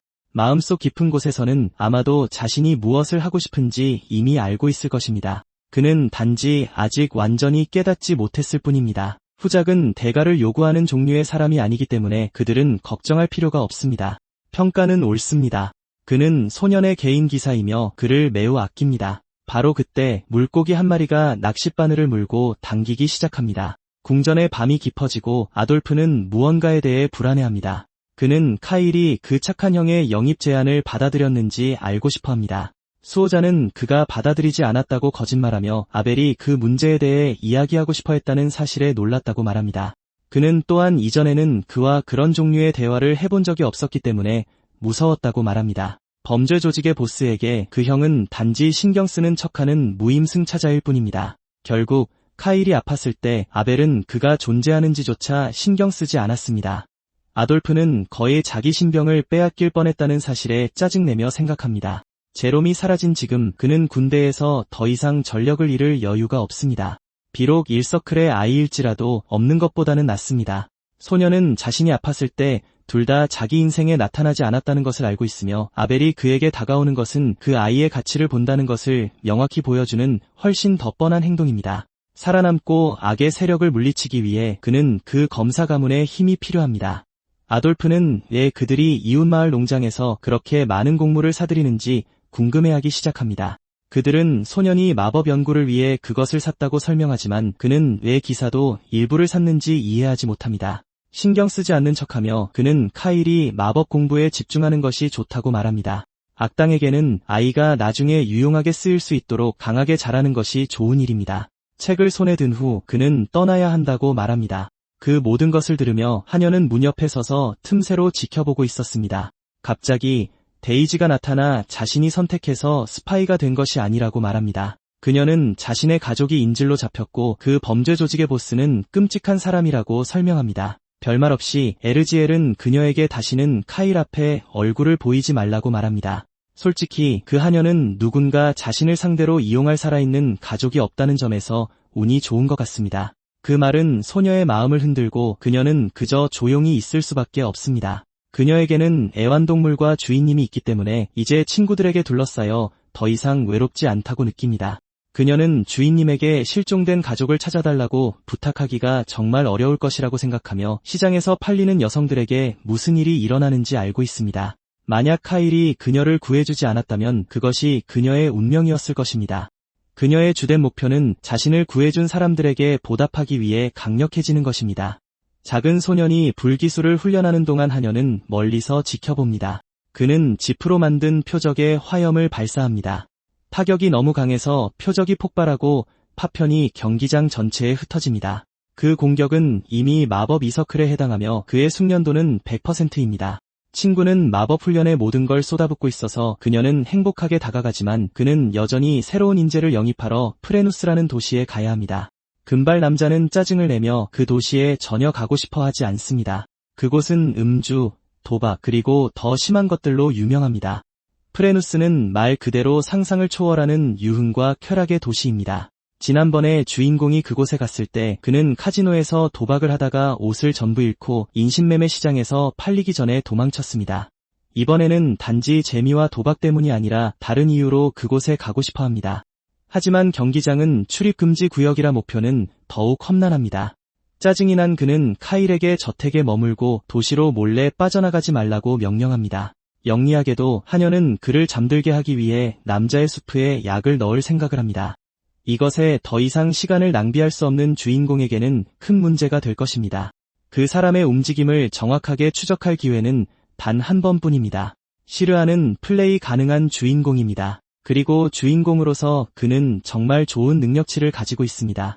그의 힘은 이미 증명되었습니다. 그리고 주인공이 그를 영입할 수 있다면 악에 맞서는데 큰 도움이 될 것입니다. 문제는 그 소년이 카지노 도시의 지하 경기장 안에 있다는 것입니다. 한쪽에는 경기장의 무패 챔피언들이 있습니다. 다른 한쪽에서는 마검이 등장합니다. 아무도 저 마른 꼬마가 모두가 말하던 그 유명한 인물이라고 믿지 못합니다. 비록 약하고 말라 보이지만 그는 오직 그 검 하나로 누구든 쓰러뜨릴 수 있습니다. 그 소년은 무기를 만지는 순간 성격이 변한다고 합니다. 그는 남자들에게 똑바로 돌진하고 그들은 도망치기 시작합니다. 사이코처럼 그는 그들 중 누구도 살아서 나갈 수 없다고 말하며 즉시 한 명을 해치웁니다. 경기장 전체가 피로 물들자 그는 다음은 누구냐고 묻습니다. 목표를 정하고 그는 눈앞에 보이는 모든 것을 베어 넘기기 시작합니다. 예상대로 마검은 또 한 번의 엄청난 승리를 거둡니다. 그의 머릿속은 온통 다른 이들을 죽이고 사방에 더 많은 피를 뿌리는 생각뿐입니다. 갑자기 검을 떨어뜨리고 정신적으로 지쳐 땅에 쓰러집니다. 그는 모두의 감시를 받으며 우리에 갇혀 하루하루를 보냅니다. 그는 곧 기절할 것 같고 어쩌면 죽을 수도 있어 보입니다. 그의 몸이 아직 완전히 발육하지 않았기 때문에 그들은 그가 스스로 회복하도록 내버려 둡니다. 모두에게 그렇게 어린아이가 검을 그렇게 잘 다룬다는 것은 충격적입니다. 그의 사연은 알려지지 않았고 살아있는 친척도 아무도 모릅니다. 그는 주인공과 동갑이며 마검으로 알려진 경기장에 있습니다. 만약 그가 팀에 합류한다면 그는 엄청난 인재가 될 것입니다. 가족은 온갖 종류의 고기로 멋진 연애를 즐기고 있습니다. 친구들은 계속 장난을 치다가 결국 금발 남자를 완전히 혼란스럽게 만듭니다. 바로 그날 밤 그들은 보호자가 깨기 전에 방에서 몰래 빠져나옵니다. 계획은 완벽해 보였습니다. 이제 복도를 달려 사라지기만 하면 되는데 그때 경호원이 이미 깨어나 왜 도망치려 하는지 알고 싶어합니다. 그는 너무나 예리해서 그들이 자기 음식에 수면제를 넣었다는 것을 알아차립니다. 그 약은 누구든 몇 시간 동안 기절시킬 수 있기 때문에 그가 아직 깨어있다는 것은 말이 되지 않습니다. 금발 남자는 저택을 탈출하면 도대체 뭘 할 계획이냐고 묻습니다. 하녀로서 에르지엘은 도련님이 이런 일을 하는 것을 막았어야 했습니다. 하지만 그녀를 감싸며 주인공은 자기가 그녀를 설득했으니 그녀가 비난받아서는 안 된다고 말합니다. 최근 그들이 마지막으로 방문한 이후 도박도시의 치안이 더 나빠졌습니다. 요즘 그곳은 폭력적인 장소이고 어린 소녀들이 돌아다니기에는 안전하지 않습니다. 비록 그들의 도련님은 혼자서 도시를 파괴할 수 있을 정도로 강하지만 하지만 그것이 바로 주인공이 원하는 것, 즉 큰 소동을 일으키는 것입니다. 솔직하게 그는 혼자서는 할 수 없으며 자기 손으로 경기장을 무너뜨리고 싶다고 말합니다. 그의 계획은 그곳에 잡혀있는 모든 검투사를 해방시키는 것이고 그는 도움이 필요합니다. 갑작스럽지만 그는 한동안 그것에 대해 생각해왔고 아이들이 고통받는 것을 참을 수 없습니다. 그것은 좋은 명분이라고 생각하는 금발 남자의 마음에 큰 울림을 줍니다. 며칠이 지나고 그들은 카지노 안에서 만납니다. 블랙잭 테이블에서 주인공은 로열 스트레이트 플러시를 터뜨립니다. 연이은 좋은 패로 도련님은 테이블에서 계속해서 이깁니다. 카지노에 들어가기 전에 금발 남자는 에르지엘이 이 임무에 함께 가는 것을 허락하지 않았습니다. 불행히도 그들은 경기장으로 바로 들어갈 수 없습니다. 그들은 적을 유인해내야 할 것입니다. 자작의 아들이 나타납니다. 그의 이름은 칠하타입니다. 엄청난 돈을 가지고 그는 최대 베팅으로 다른 종류의 게임을 하고 싶어 합니다. 낌새를 알아챈 주인공은 좀 더 재미있는 게임, 즉 피와 비명으로 가득한 재미있는 게임이 없냐고 묻는데 그것이 바로 그들이 서 있는 곳에서 몇 미터 아래에 있는 것입니다. 주인공의 계획은 먼저 몇 라운드를 이겨 친구의 기분을 좋게 한 다음 마지막에 모든 것을 잃는 것입니다. 칠하타는 그 아이가 변했다는 소문을 들어서 약간 불안해졌지만 아니, 그는 여전히 똑같습니다. 카일이 온다는 소문이 퍼지고 자작은 즉시 그 소식을 듣습니다. 아마 아무것도 아닐 거야. 그는 그냥 도박하고 돈을 날리러 온 거야. 그래서 칠하타는 아버지를 안심시키며 자기가 알아서 처리하고 그 호구를 혼자서 통제할 수 있다고 말합니다. 그의 이론은 주인공이 착한 척하는 것에 지쳐 도박을 하려고 집을 뛰쳐나왔다는 것입니다. 그의 계획은 그 젊은 녀석의 마지막 한 푼까지 짜내는 것입니다. 아무나 그곳에 들어갈 수 있는 것이 아니라며 그는 마치 호의를 베푸는 것처럼 행동합니다. 그리고 그곳에는 도련님이 원하는 모든 것이 있으니 분명히 기뻐할 겁니다. 계획은 순조롭게 진행되고 있고 아이는 신나 보입니다. 하지만 그는 그곳 전체를 박살낼 것이기 때문에 신난다고 말하지는 않습니다.